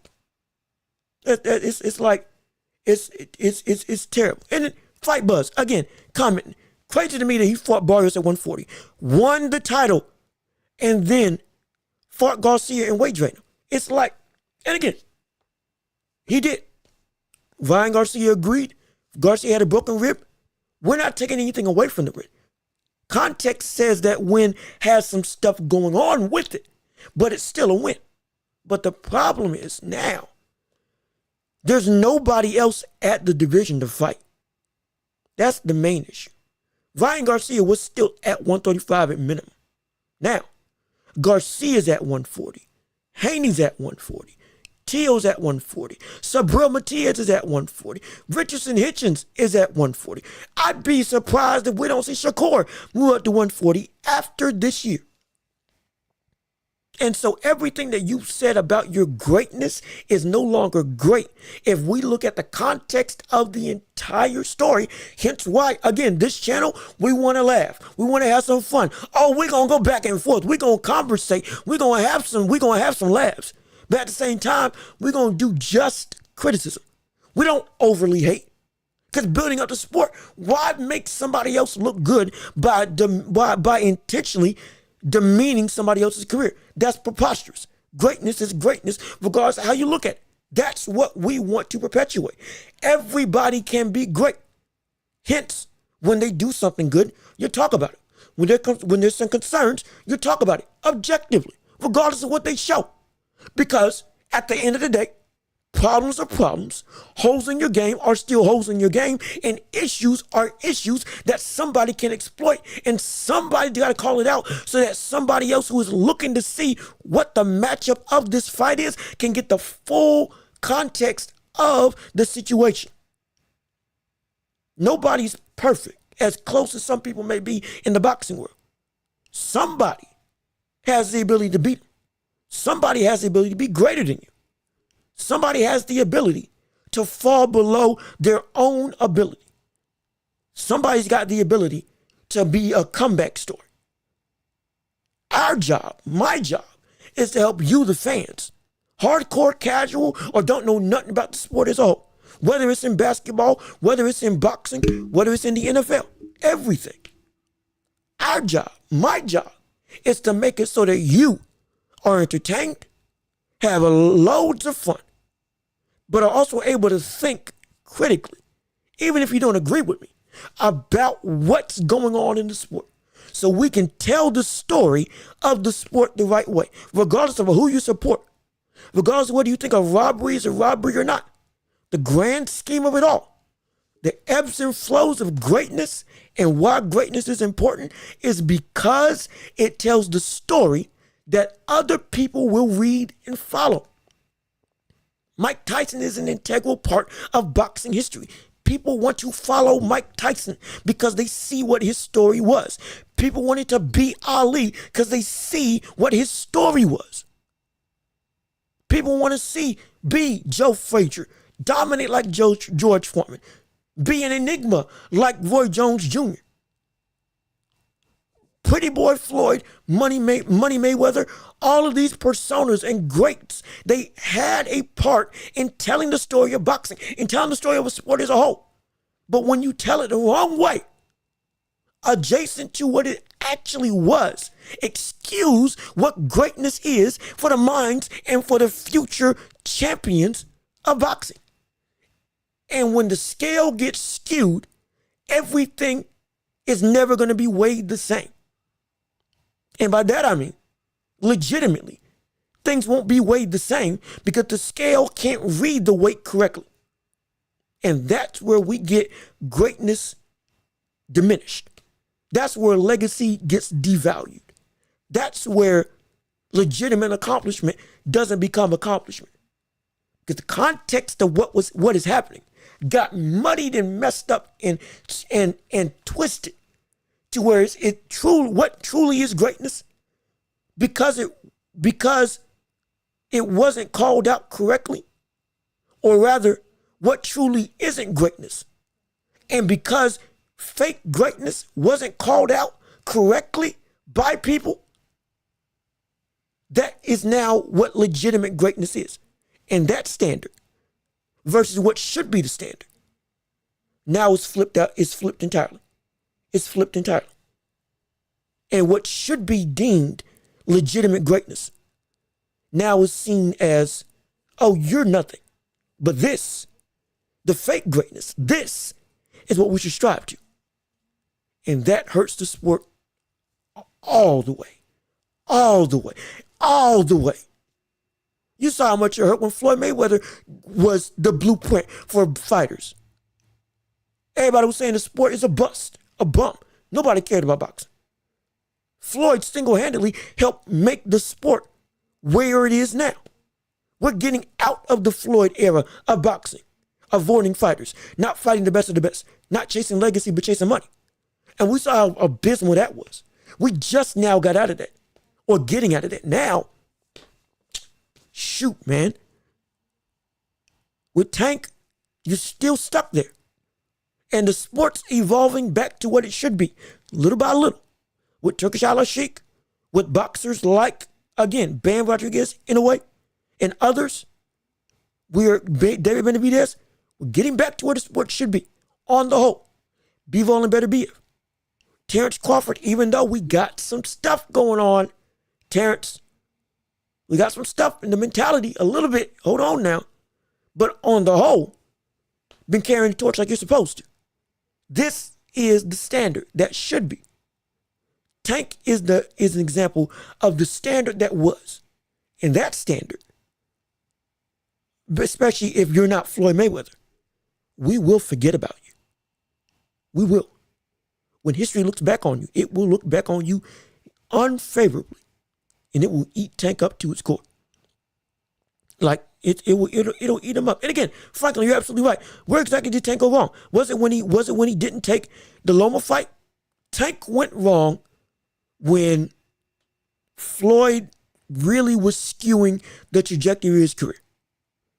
Also, Tank went wrong individually when Tank, after getting from under Floyd Mayweather, didn't do the requisite fights that would have kept his legacy and true greatness intact.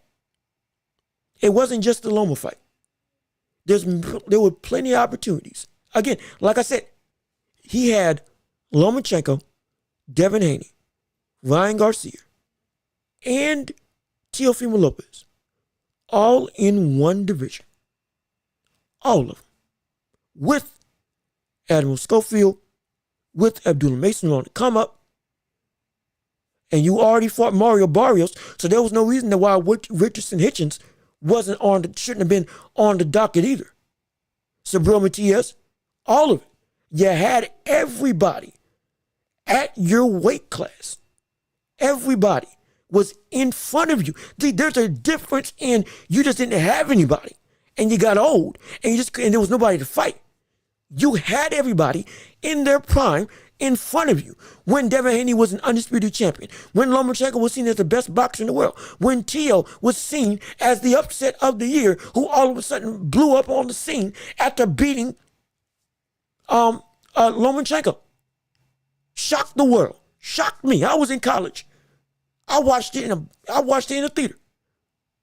It was phenomenal. I was the only man in the room, but I felt like, and it was during COVID. But brother, it felt like the world was asunder when that fight happened. And it was great. You had all these different avenues to have something great. Everybody was hot. Everybody was vibrant. Everybody was in your direct line of sight. Right in front of you. Could have made a beeline for Undisputed right then and there. You had Kambosos. You could have fought Kambosos even. And Kambosos isn't a great fighter. Warrior, don't get me wrong. And you saw what he did to Teo.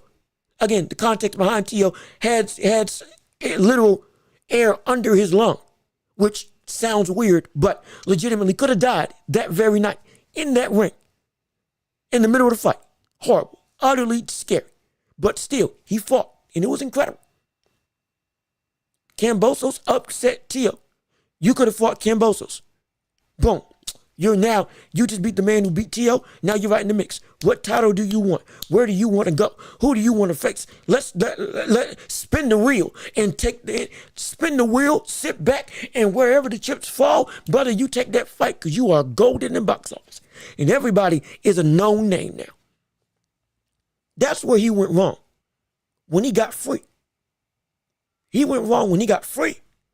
And he went wrong when Everybody was right in front of him, and he didn't do the thing that would have made all the sense in the world. Even amongst the worst of the best, he could have fought him. And the worst of the best was Kambosos. Imagine, Kambosos beats Tio. Boom, upset. Instead of Devin Haney fighting Kambosos, Tank fights Kambosos. Tank KOs Kambosos. We get Tank versus Devin Haney. We get Tank versus Devin Haney in the rematch. Then we get Tank versus Tio. Then we get Tank ultimately versus Ryan Garcia, which did happen. Now you're undisputed. You're undisputed. You're Ring Magazine champ. You are arguably pound for pound, not arguably, most likely you are at that point in time pound for pound number one, outright. You are on your way to actually taking Canelo's spot as the face of boxing. Actually, legitimate, for real. Not this fake stuff where you just claiming it. You're walking it. Had all that at your disposal. Could have been undisputed. Could have gone up to 140. You could have been the one to knock out Regis Prograis. You could have been the one to go fight Jabril Batias. You could have been the one to rematch Ryan Garcia at 140. And if that fight goes even better again, and you knock him out again, oh, shoot. A fully flushed out Ryan Garcia that puts up a better performance, that looks better all around, and you go to war with them, even if you win, it does your cachet better. Because then it validates, oh, Ryan Garcia was weight drained legitimately, and that's why he struggled at 135. At 140, he looks leagues better. He gives you a better fight. You still beat him, but it now validates, oh man, Ryan Garcia is indeed a great fighter for real, and Tank is just a beast with proven track record. Like, it's ridiculous. It's ridiculous. And, oh, shoot, I almost forgot. Yeah, you're right, Fight Buzz. I didn't even think to bring that up. Again, I wish my chat was working where I could put it on the screen. I'm going to get that fixed by Thursday. But, yeah, you're right. Devin Haney did, in fact, get a loss erased by the commission. That was in Mexico. I remember that. I remember reading that a couple years ago. Fact checking it to make sure that it was true. Because, again, boxing, as much as I love the sport, there's a lot of conspiracies out there. So you don't want to believe everything. Sometimes you gotta make sure that you delve deep. Because I want to give you all the right information. I don't want to give you all incendiary stuff. I don't want to give you all stuff that's just off the wall. Because clickbait can only get you so far. I'm trying to be a legitimate place that people can come, learn, laugh, debate, have conversations, go back and forth. Imagine First Take, but for the people. That's what I want this to be. But I got to have a level of rapport and respect. And I'm young. I might get some stuff wrong. Some sources may be wrong. I don't even got sources, period. I'm just making sure I'm up to date with social media. Validating it if one reporter says it to another reporter, or if one reporter says it and another reporter says it, and it's legitimate, good information. Okay, yeah. If it's not, I'll always try to critique it and say, rumor has it. May nothing set in stone. Research for yourself. But this is what the information I have as of right now. If I'm wrong, I'll go back and I'll change it. I'll retract it. I'll say whatever I need to say to put you all on the right track. So that when you do debate, you have all the information that you need. But when it comes to this, yeah, Haney got a loss erased in Mexico. And the commission just took it away. The reasons I can't remember specifically, but I think the loss was straight up clean. But somehow or another, he got it erased. And so, even with all that being said, that doesn't take away from the fact that Devin Haney was seen as one of the best boxers in the world. I touted him as one of the best technical boxers in the world. He was indeed at the top of the mountain at the division. And he was indeed seen as one of the biggest threats to Tank Davis. There wasn't a question. He was rising as one of the bigger names in the sport. And they reached it. Even though his cachet and his style wasn't great for casuals and for the public as a whole to want to see. It was indeed, he was real. He still is real to some degree. But all that was at Tank's feet. to have all of that behind his resume, all of that ingrained in his resume. I fought and beat the 4 kings of today. That could have been him. That should have been him. That would have been him if that brother just took the initiative. Now it's a crying shame. It's a crying shame. It's a crying shame that this is what we had to witness. A man who could have been great, with 1 year left now, has to potentially go and fast track everything, lest he be left in the dust and the annals of history literally wash over his name. And like the ocean on the sand, make it as if he was never there. Eventually the tide keeps coming in and pulling back out, going in and resetting. And at that point, because your name wasn't set in stone as Tank with what you achieved, just like the sand on the beach and the ocean's tide, over time it would just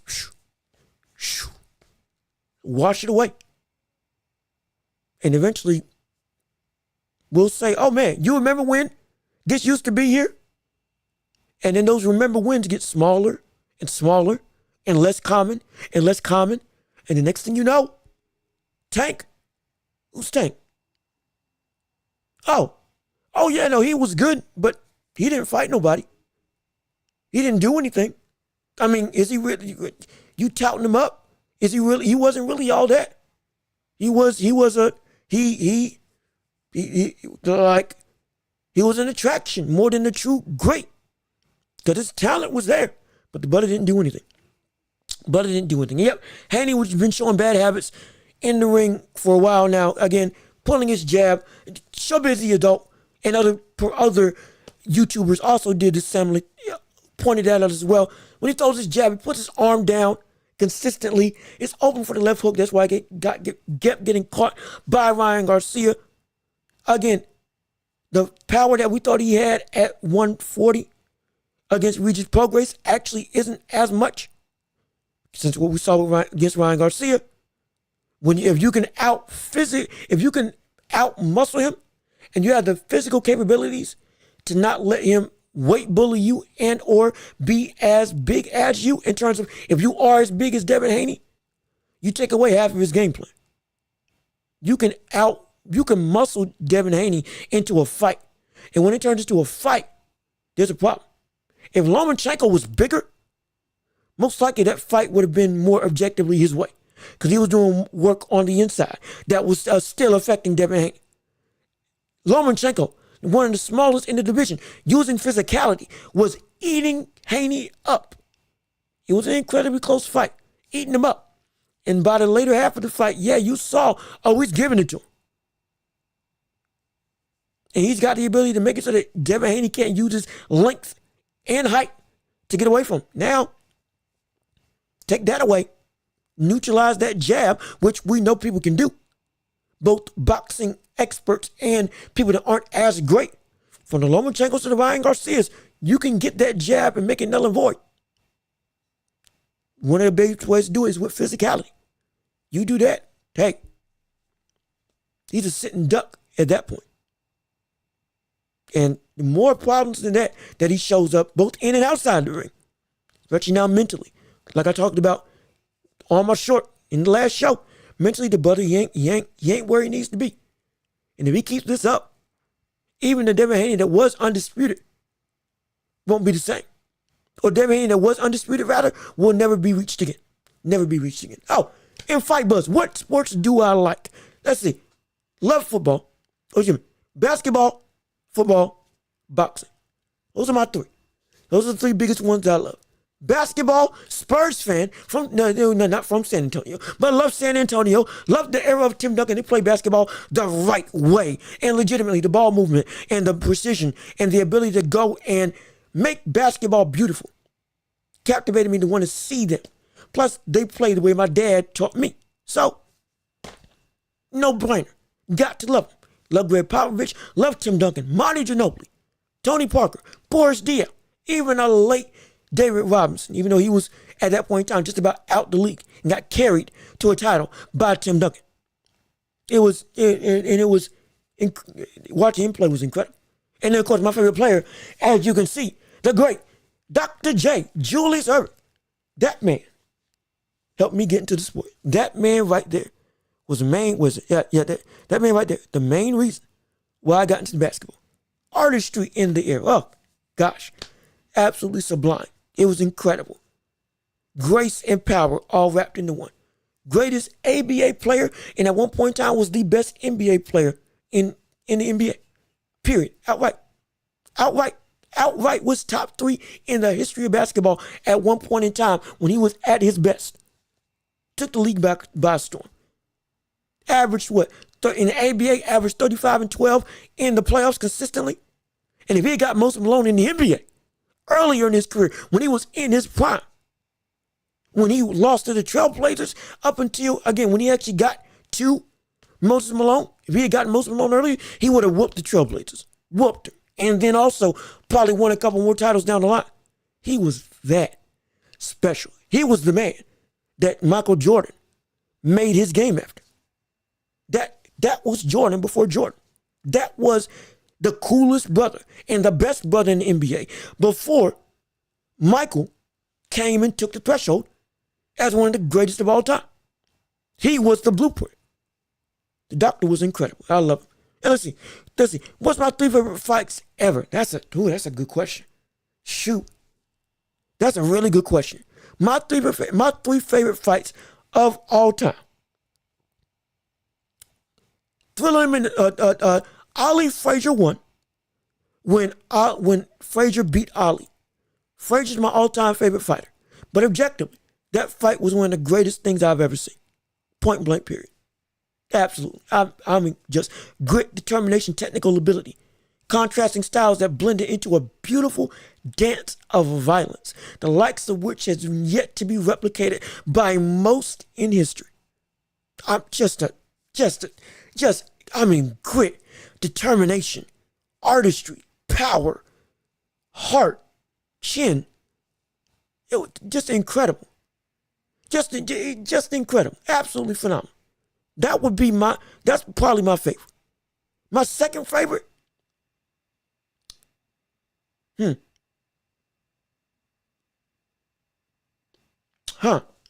my second favorite fight. I might have to think about it. For a safe bet, I'll say Arturo Gatti versus Ward. That fight, that was just, again, I watched that over and over. It was sublime. I mean, just violence incarnate. I can't put that out of my list because it was indeed one of the greatest fights in history. And then for the third fight, that's where stuff gets interesting. That's where I have trouble. You might have to come back with me on that on Thursday because I got to really think about what fight is indeed my favorite. Because that's tough. It could be Hagler Hearns, that 3-round war that they went through that was just incredible. It could even be it could even be Hagler Leonard. The fight that still Leonard robbed Hagler of a win, but it was still phenomenal. I mean, there's so many to choose from. I gotta think. I truly have to think. I might have to. I'll get back with you on Thursday. I genuinely will. I'll answer that on Thursday because I can't. There's too many that were just so good. Even the modern day. You got Fury versus Wilder. The third fight was one of the greatest heavyweight fights I had ever seen in the history of the sport. Like bar none. In the history of the heavyweight division, bar none. It was indeed a war. That was incredible. That was phenomenal.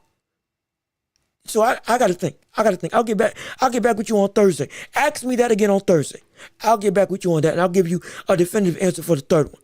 I might even change the second one, I'm being completely honest. I gotta go back. That's a hard question. I gotta think.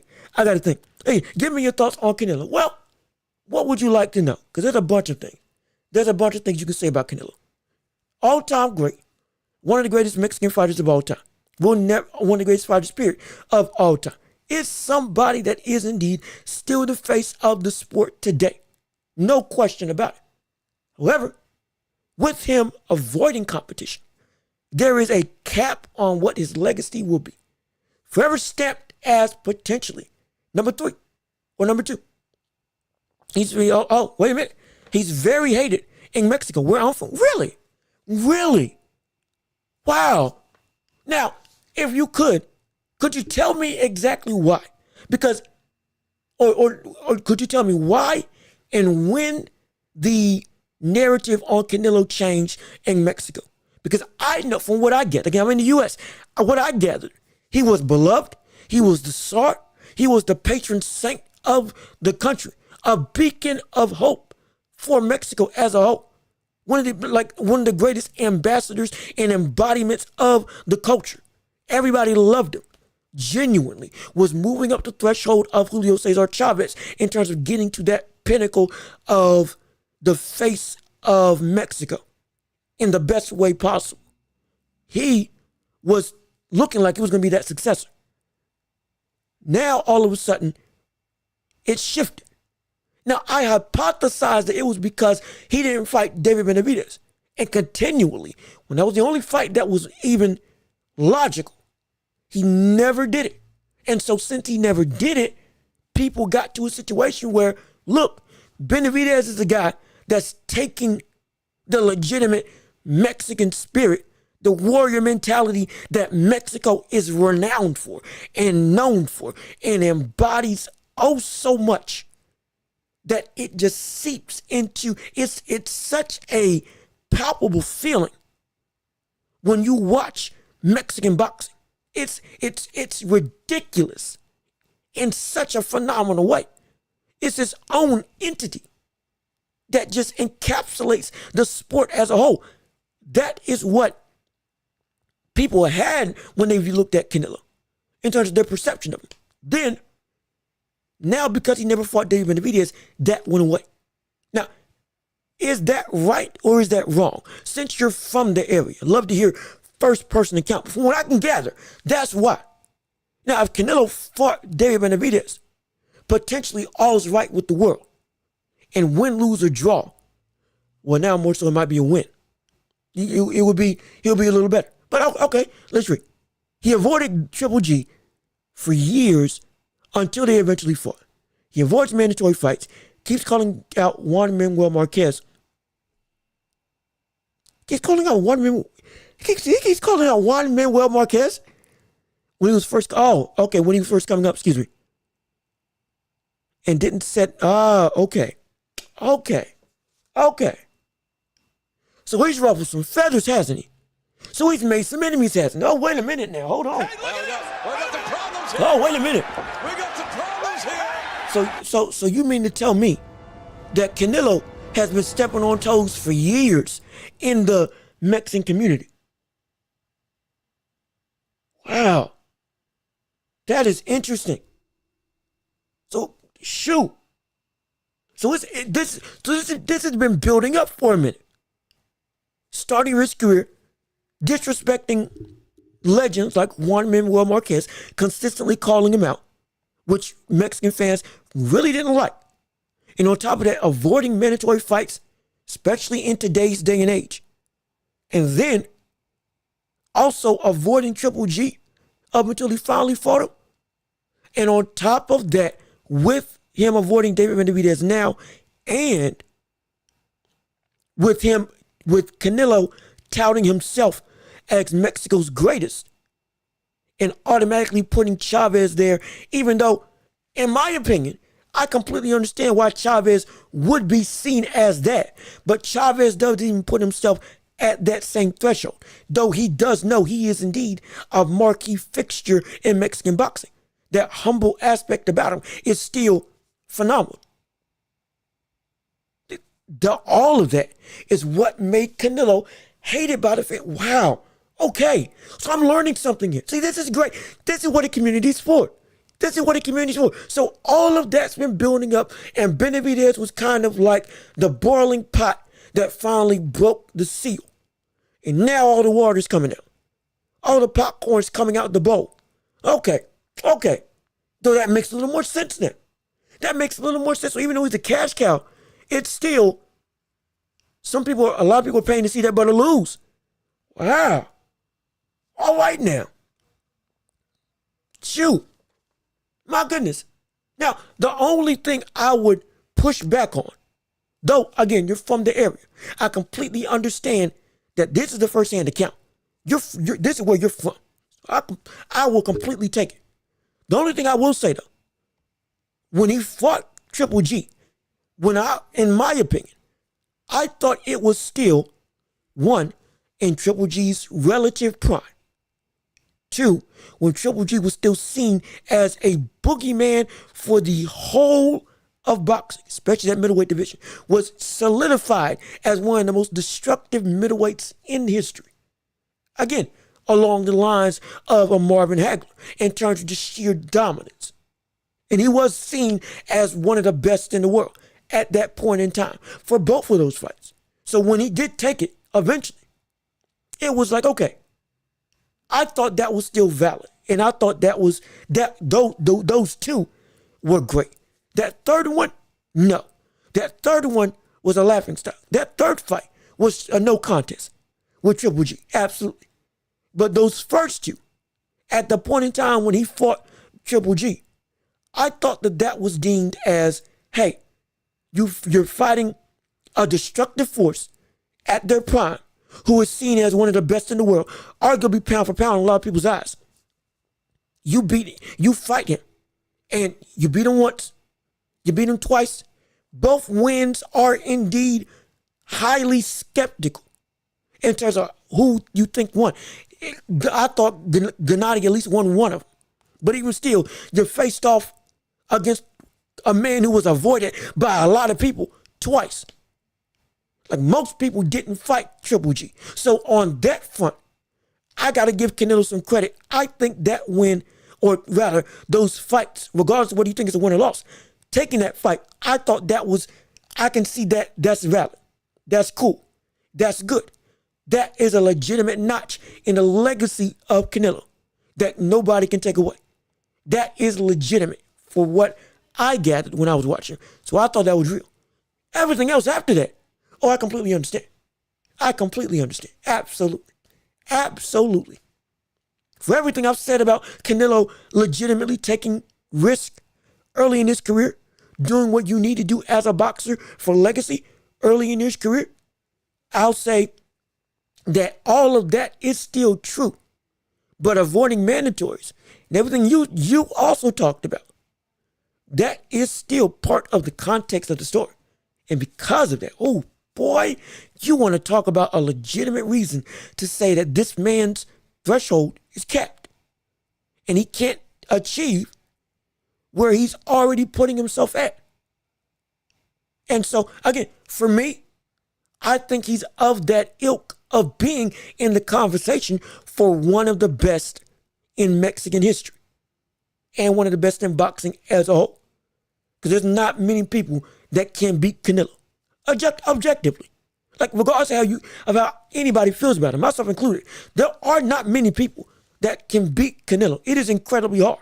The talent is indeed there. And up until a point, and it was a very long point, that he was doing the right stuff, Canelo was, for the most part, not in everything, but for the most part, he was acting as the all-time great that we see him as now. So it was valid that he earned the spot that he got to now.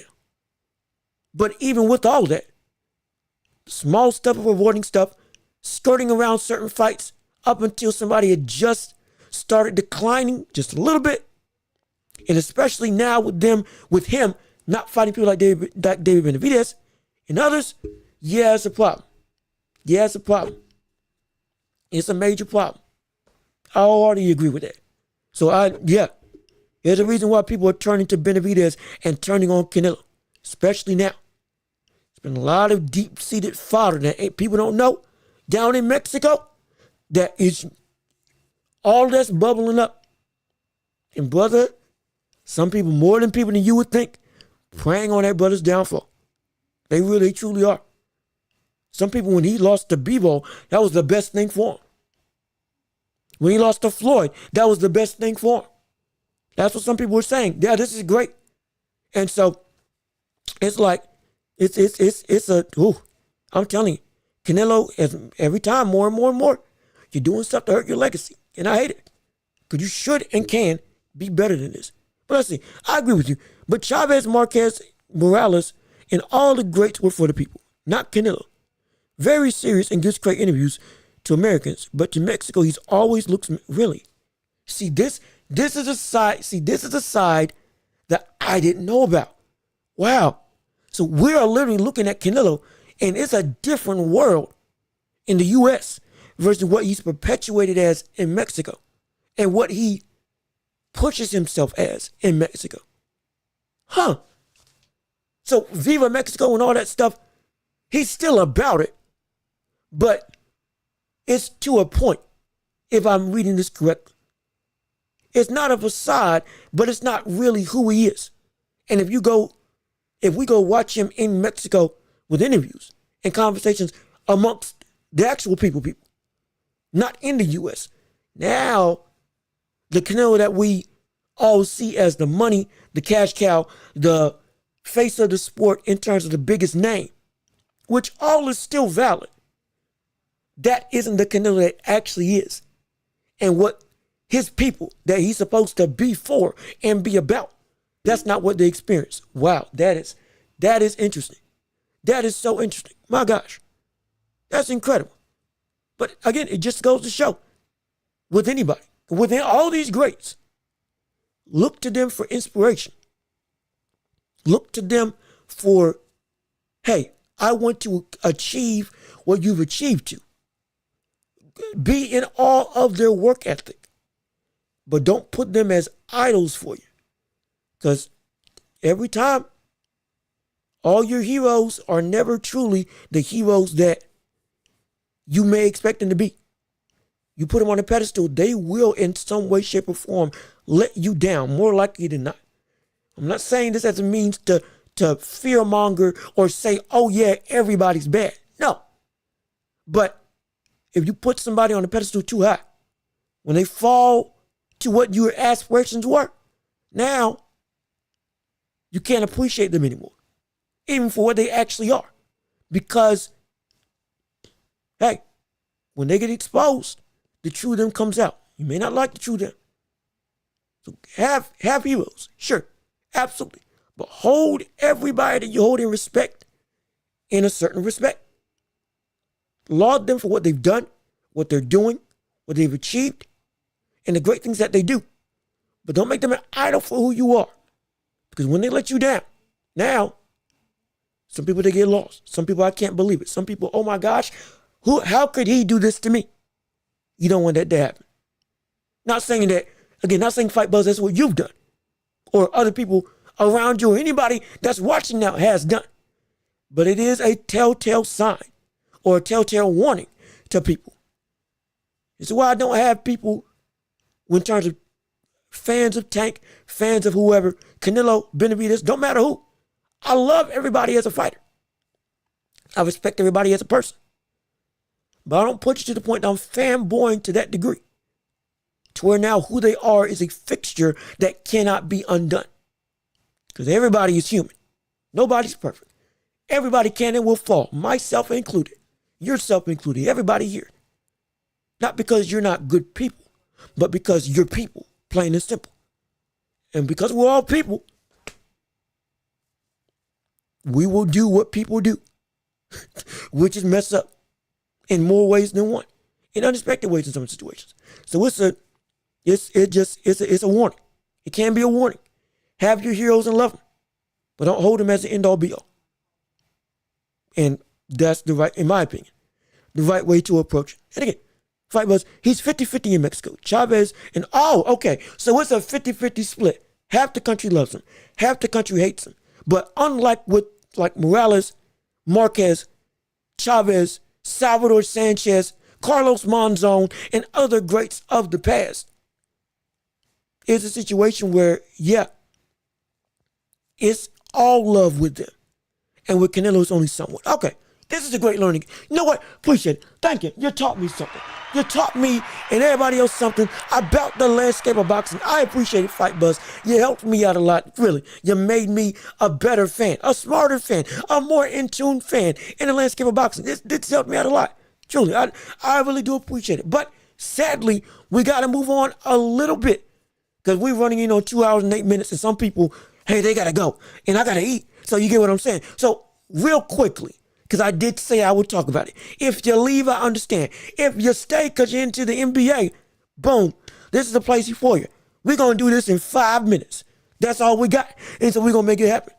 Quickly talking about the decline of LeBron as we sadly have to shift gears in the boxing world because I got to cover what I got for the last thing in the show.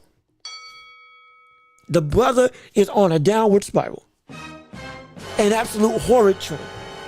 Utterly horrible when it comes to what he's done for these past couple games. His last 5 games, he's averaging 19 points. He is shooting 21% from 3. He has shot 0 for 20 up until his last game yesterday against the Timberwolves. In an abysmal effort, was 0 for 8 from 3 last night. Is in a situation where he is absolutely horrid. And again, 0 for 20 in his last 4 games. That is tied the mark for a 4-game stretch as 4th as the worst in NBA history. And this is, again, on the cusp of him. Just recently, he had 3 triple-doubles in a row. One of them a 30-point triple-double. We're talking about a man who was genuinely, was just looking like, my gosh, LeBron is still beating Father Time. And now the worst seems to be potentially happening. Hey, look at this. We got the problems here. It's a fear I never thought I would say that I would see today. Father Time may be catching up to LeBron. I'm not trying to say this as incendiary. I don't want this to be hyped up. No, this is legitimate. The brother's had 19 points, 12 points, and 27 points in a 3-game stretch. He is still putting up 3rd most assists in the NBA, absolutely. But he's shooting for less than 50% from the field, which for the past couple of years has been out of the norm. Which is insane to say somebody shooting under 50% from the field is normal. It's not. Well, for LeBron, 48%, 49%, that's a problem. Especially last year when he shot 40% from 3 to end the year. Now shooting 32% from 3 on the year. In his last couple games, again, 21% in his last 10. It's a problem to such a disintegrating degree. And it's like, shoot, man. With this and the Lakers' struggles, now with them most likely out of anything with the NBA Cup, eliminated entirely, with what looked like a quality start at the start of the season with JJ Redick, stuff is piling up on the ends of LeBron and the Lakers. And it's getting to a point where now stuff's got to be made. Stuff's got to be changed. Things have to shift because it's looking now more than ever. Again, for more than just a couple game stretch. I don't do this unless it's something that is consistent. And consistently, LeBron has scored under, in fact, LeBron has scored under 20 points 2 times. He scored less than 15 points twice amongst that 5-game stretch. He has scored less than 20 points in 4 of his last 5 games. He almost scored less than 12 points at some point for what, 1 or 2 games. Close to it at least. This is a problem for a brother who on a team that needs both people to be at the best, at least how it's currently constructed, with people like Vanderbilt still out. And as we know right now, won't be back till January because he got fluid in his knee again. And with Christian Wood, who as of this point is still not available. For whatever reason, he's still injured and out. I think still recovering from surgery. I believe we're looking at a dire situation. AD, as much as he's been powering through and playing as one of the best players in the world today. Arguably Defensive Player of the Year right now. And one of the best offensive players in the world right now. Was the leading scorer with 32 points a game. Now, I think still top 5 in the league in scoring. Probably top 3. It is a problem. If he's carrying the load, if he gets hurt again, oh boy. Brother, they got to make some front office moves today, right now. It's got to be a situation where we see Lakers make a change. Lakers make a shift. Ship out D'Angelo Russell. And when the trade deadline starts, ship out D'Lo. Ship out Gabe Vincent. Shoot. I don't even want to say ship out Cam Reddish, but you might have to because you need something at the guard position. Because D'Lo's a terrible decision maker. Gabe Vincent has nothing. And with Kaliko and AD as your only true big man, you got to get some size inside to be able to actually succeed and be a great rebounding team outside just having one man carry the show, carry the load on defense. Because as much as you can have great paint protection, if the paint is always getting challenged because Gabe Vincent, D'Angelo Russell can't be a great duo on the defensive end and are cones for anybody to come in and just work around, of course you're going to get put up 132 points, 127, because now there's nothing stopping AD from truly being a great rim protector. Or excuse me, there's nothing helping out AD in the paint, because if you are getting to the paint 50 times a game, even if AD blocks 50 shots, that's still guaranteed 20 points and you're shooting 50% from the paint as a team. That's a problem because the paint's constantly getting tested. If it's constantly getting tested, something's going to get through eventually. There's no stopgap between the perimeter and the paint. Where AD, he's great. And so it's like, why is it that that's the case? It's just a situation where, shoot, brother, it makes no sense that we're looking at you and saying this is a problem in terms of the Lakers as a whole. When you said you wanted to retool and regroup, you got Dalton Connect, phenomenal asset. You got a great duo in Connect and Reeves. You got pieces in Rui Hachimura.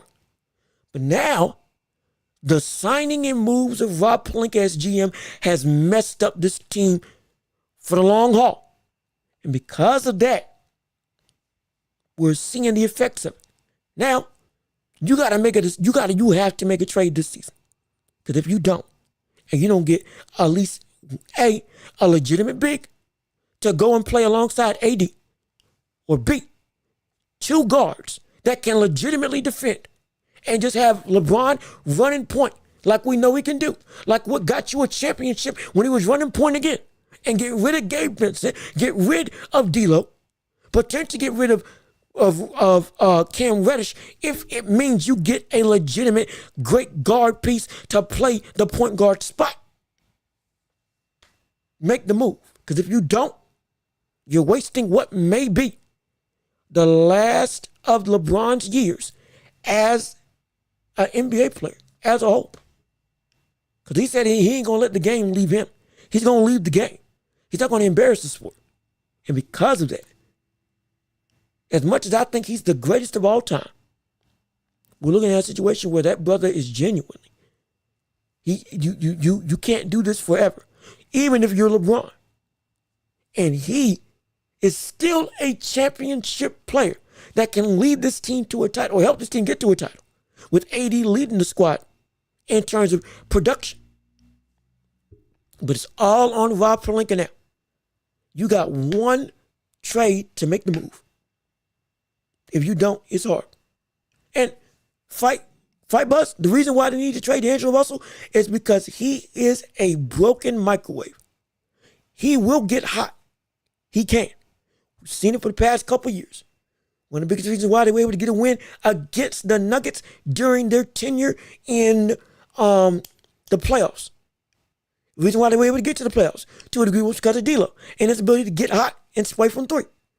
But on the flip side, he is such a bad defender. And when he is cold, he has stat lines that are tour dates like Kendrick Lamar is getting ready to have when he goes on tour for his grand national tour for GNX. 2 for 10, 3 for 8, 1 for 12. That's what his stat sheet is. 4 or 5 turnovers. He gets scored on. His opposition directly averages 10 to 12 points because he cannot stop anybody. He takes risk and chances in jumping passing lanes. He stops and shoots threes in transitions when he should be literally running to the paint and doing floaters or throwing lobs. But he doesn't. He is again, like I said with J.R. Smith in the past, he is a worse version of J.R. Smith.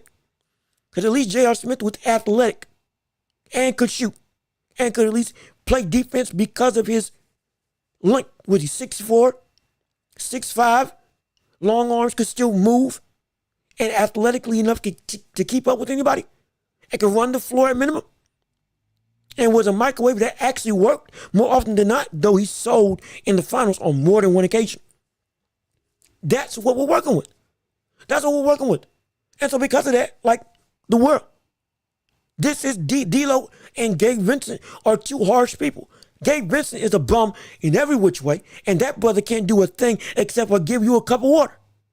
On defense, he's a liability. On offense, he might as well be playing he might as well be playing in the park outside the stadium because he adds nothing to this team. Nothing whatsoever. Gabe Vincent is an absolute incredible disadvantage every time he steps out on the floor. And he was supposed to be a 3-and-D guy like he was in Miami. But guess what happened? You never buy the stock that Miami sells you because they will lie to you every chance that they get. Miami will take your assets and then just say, here you go. Here is dirt that you think is pudding. That's what they're going to do to you. And that's what they got sold on. And boom, now they suck. In terms of Gabe Vincent, he sucks.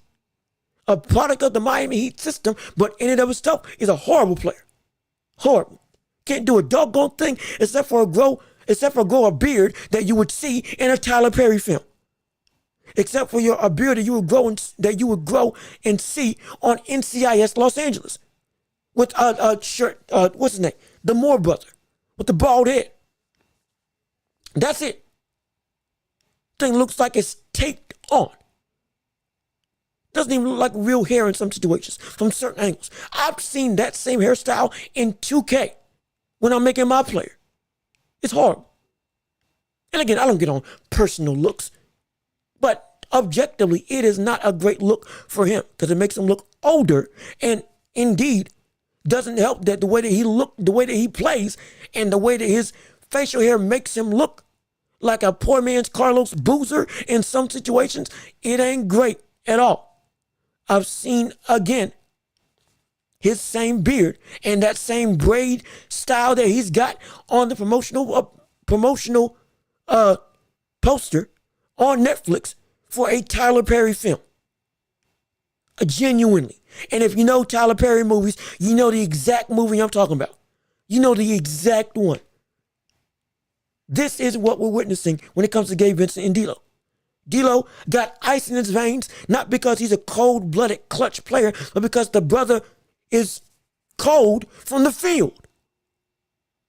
He's got ice in his veins because he can't shoot, because he's cold every time he puts up a shot.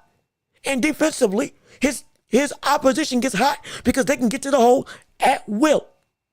The brother doesn't even guard his own man face up off ball. You can cut behind him like you're skipping through line in class to get some water. You can sneak behind that brother like a game of Marco Polo because he might as well be having his eyes closed. It's horrible. It's terrible. He's one of the biggest reasons why this team keeps on losing, because this is a defensive. This squad is best when it is offensively fast and defensively sound. And when you don't have one of those two aspects happening, the other aspect has got to pick up the pace. And with the Lakers, if they can't get out and run, you got to have everybody have the ability to stop you. And the reason why they got to the Western Conference Finals a couple of years ago, they had length, they had strength, and they had defense, and they had athleticism, even though they couldn't shoot for nothing. That's what made them indeed be able to get so far and overcome the scum of the earth that was Darvin Ham as a coach. That's the only reason why they got to that level in the playoffs. That's the only reason why they won the NBA Cup. That's the only reason why they got to the playoffs again the next year and won a game against Denver. This is because they had the tools, and AD and LeBron did exactly what they needed to do. for any modicum of success. When it comes to this team, J.J. Redick is a good coach. He is.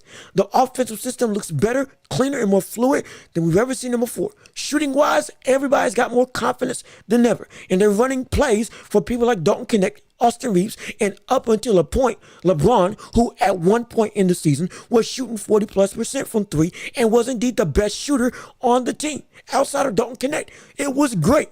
Now, the shooting's gone awry. Offense has gone a wreck.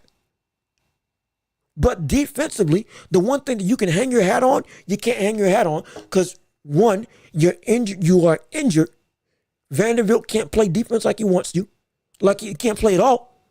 And that is a vital piece to what makes you all so deadly in transition because he helps get stops that turn into turnovers, that turn into fast break opportunities. And then on the half-court situation, you don't have anybody to stop people from getting to the paint. And you're lax in rotating on defense because people are not being able to be cognizant and stay with their man and do the proper thing with their assignment and rotate necessarily. Because of people like D'Lo and Gabe Vincent are the people at the top of those defenses. They're the ones that get exposed. Make those changes, you got a shot at being great. You don't make those changes, you got a shot at being out the playoffs, especially with how it is out in the West. Not even make the playoffs, even with a good record. And lo and behold, next year, hopefully it don't happen, Lord willing. Hopefully it don't happen. This LeBron's last year. Shoot. That window for a championship is done. It's going to be done. And yeah, basketball's changed. Everybody's shooting threes. Again, we talked about this in the past episode, but we see basketball, it's natural evolution. Constantly. The game changes. Used to be big man's game. Then guards were able to take over with the like stuff. It used to be a big man's game, with Kareem, Wilt Chamberlain, with Moses Malone, Bill Walton, Nate Thurman, George Mikan, even well before that. And then after that, guards be able to come into play. People like Nate Tiny Archibald. People like Isaiah Thomas. People like the Isaiah Thomas in modern day who was playing on the Celtics. You had Michael Jordan, Clyde Drexler, Dragan Petrovic. It was legitimately. You had a ship, Dominique Wilkins, guards and forwards that could attack the paint. Then that's what started making it so that, oh, shoot, wait a minute. The mid-range is more viable. The ability to attack the hoop off the dribble is more viable. Dr. J is a vocal point we would be a fool not to take advantage of. And then with the three-point era, Steph Curry helping leading the helm, we see another transition evolution of the game. So it's a constant thing. It's not bad. Some ways everybody drinks the Kool-Aid because it's working and everything looks similar. We've had that same story throughout basketball in all of its iterations. Whether it's big man era, whether it's shooting guard in the golden era per se with 80s and 90s, or with the 2000s when more so defense and mid-range came into play, but still more perimeter play started eking its way into the game. Then 2010s, different style. Now we see the Warriors taking the 2010s, more likely 2014 and on, and making that their own era. Everybody's shooting threes, and everybody's jacking up threes. And if you're a big man that can't shoot threes, well, you're not viable. That's the nature of the beast. It's happened. So it's not bad because we've seen this before. The issue is when people get away from what actually works. You can use those other tools. Absolutely. But that would be like saying Derrick Rose needs to shoot more threes when his best asset was getting to the rim and attacking, when he was MVP. You put Derrick Rose in today's game and you told him to go and attack and stop attacking the basket and shoot threes more. Everybody will slap you upside the face because that would be stupid. But some teams will do that, and that's a problem. But what makes everybody still have their own identity is that they continue to play to their strengths. You can still play in today's game and still adapt. Like most greats, would have adapted if you put them in today's game while still staying true to who you are and how you can play. You do that, you can work. You don't do that. Now you compromise your actual ability to be successful. But again, that's my own 2 cents on the matter. But with all that being said, it's an hour 28, almost an hour 30. It's time to get out of here. I'm sorry, this has been great. This has been fun. But brother, I got to eat, and we're going to get back to all this on Thursday. We had over 50 people coming in. At one point, we had 6 people staying in on the show. This has been great. This has been a moniker success. This has been incredible. But with all that being said, we can now officially say that this is another episode, or this has been another episode of the Welch Report with me, Jean-Luc Welch, right here on YouTube and every podcasting platform imaginable, which is where you can find me right here. I've been Jean-Luc Welch. Y'all have been wonderful. Go to the club if you can enjoy it. Please don't spend all your money. Get your tables and pop your bottles or whatever you do, but do it responsibly, please. Don't break the bank. And now if you can afford it, hey, go wild, flaunt, and do what you want to do. I'm about to eat me. Honestly, I don't know. I honestly couldn't tell you, but it's going to be great regardless, because I'm going to tell you, I'm a hungry man. I'll eat a cow at this point. Actually, steak don't sound too bad in my estimation, but with all that being said, I've been Jean-Luc Welch. Y'all have been wonderful. Peace and love. We're going to eat, and we are out of here. Oh, yeah. This has been great. Thank y'all again for tuning in on the show. Appreciate y'all for real. This was a great show. We had a good time. Glad for the 4 people that continue to stay. This has been wonderful. And shoot, whatever you do, enjoy it. We'll be back on Thursday. Trust and believe. Oh, we got more to cover with Tank and so much more on Thursday. We're going to have a conversation. Some Tank fans might be mad, but I don't care. We're going to speak the truth and have your debates and have your stuff ready, because there's going to be a time. Hopefully it'll be at 12 o'clock if everything works like it's supposed to. But we'll see y'all on Thursday. Have fun, be safe, and I'll see you all coming, what was it, the 5th of December. Oh, yeah. We're going to have some fun.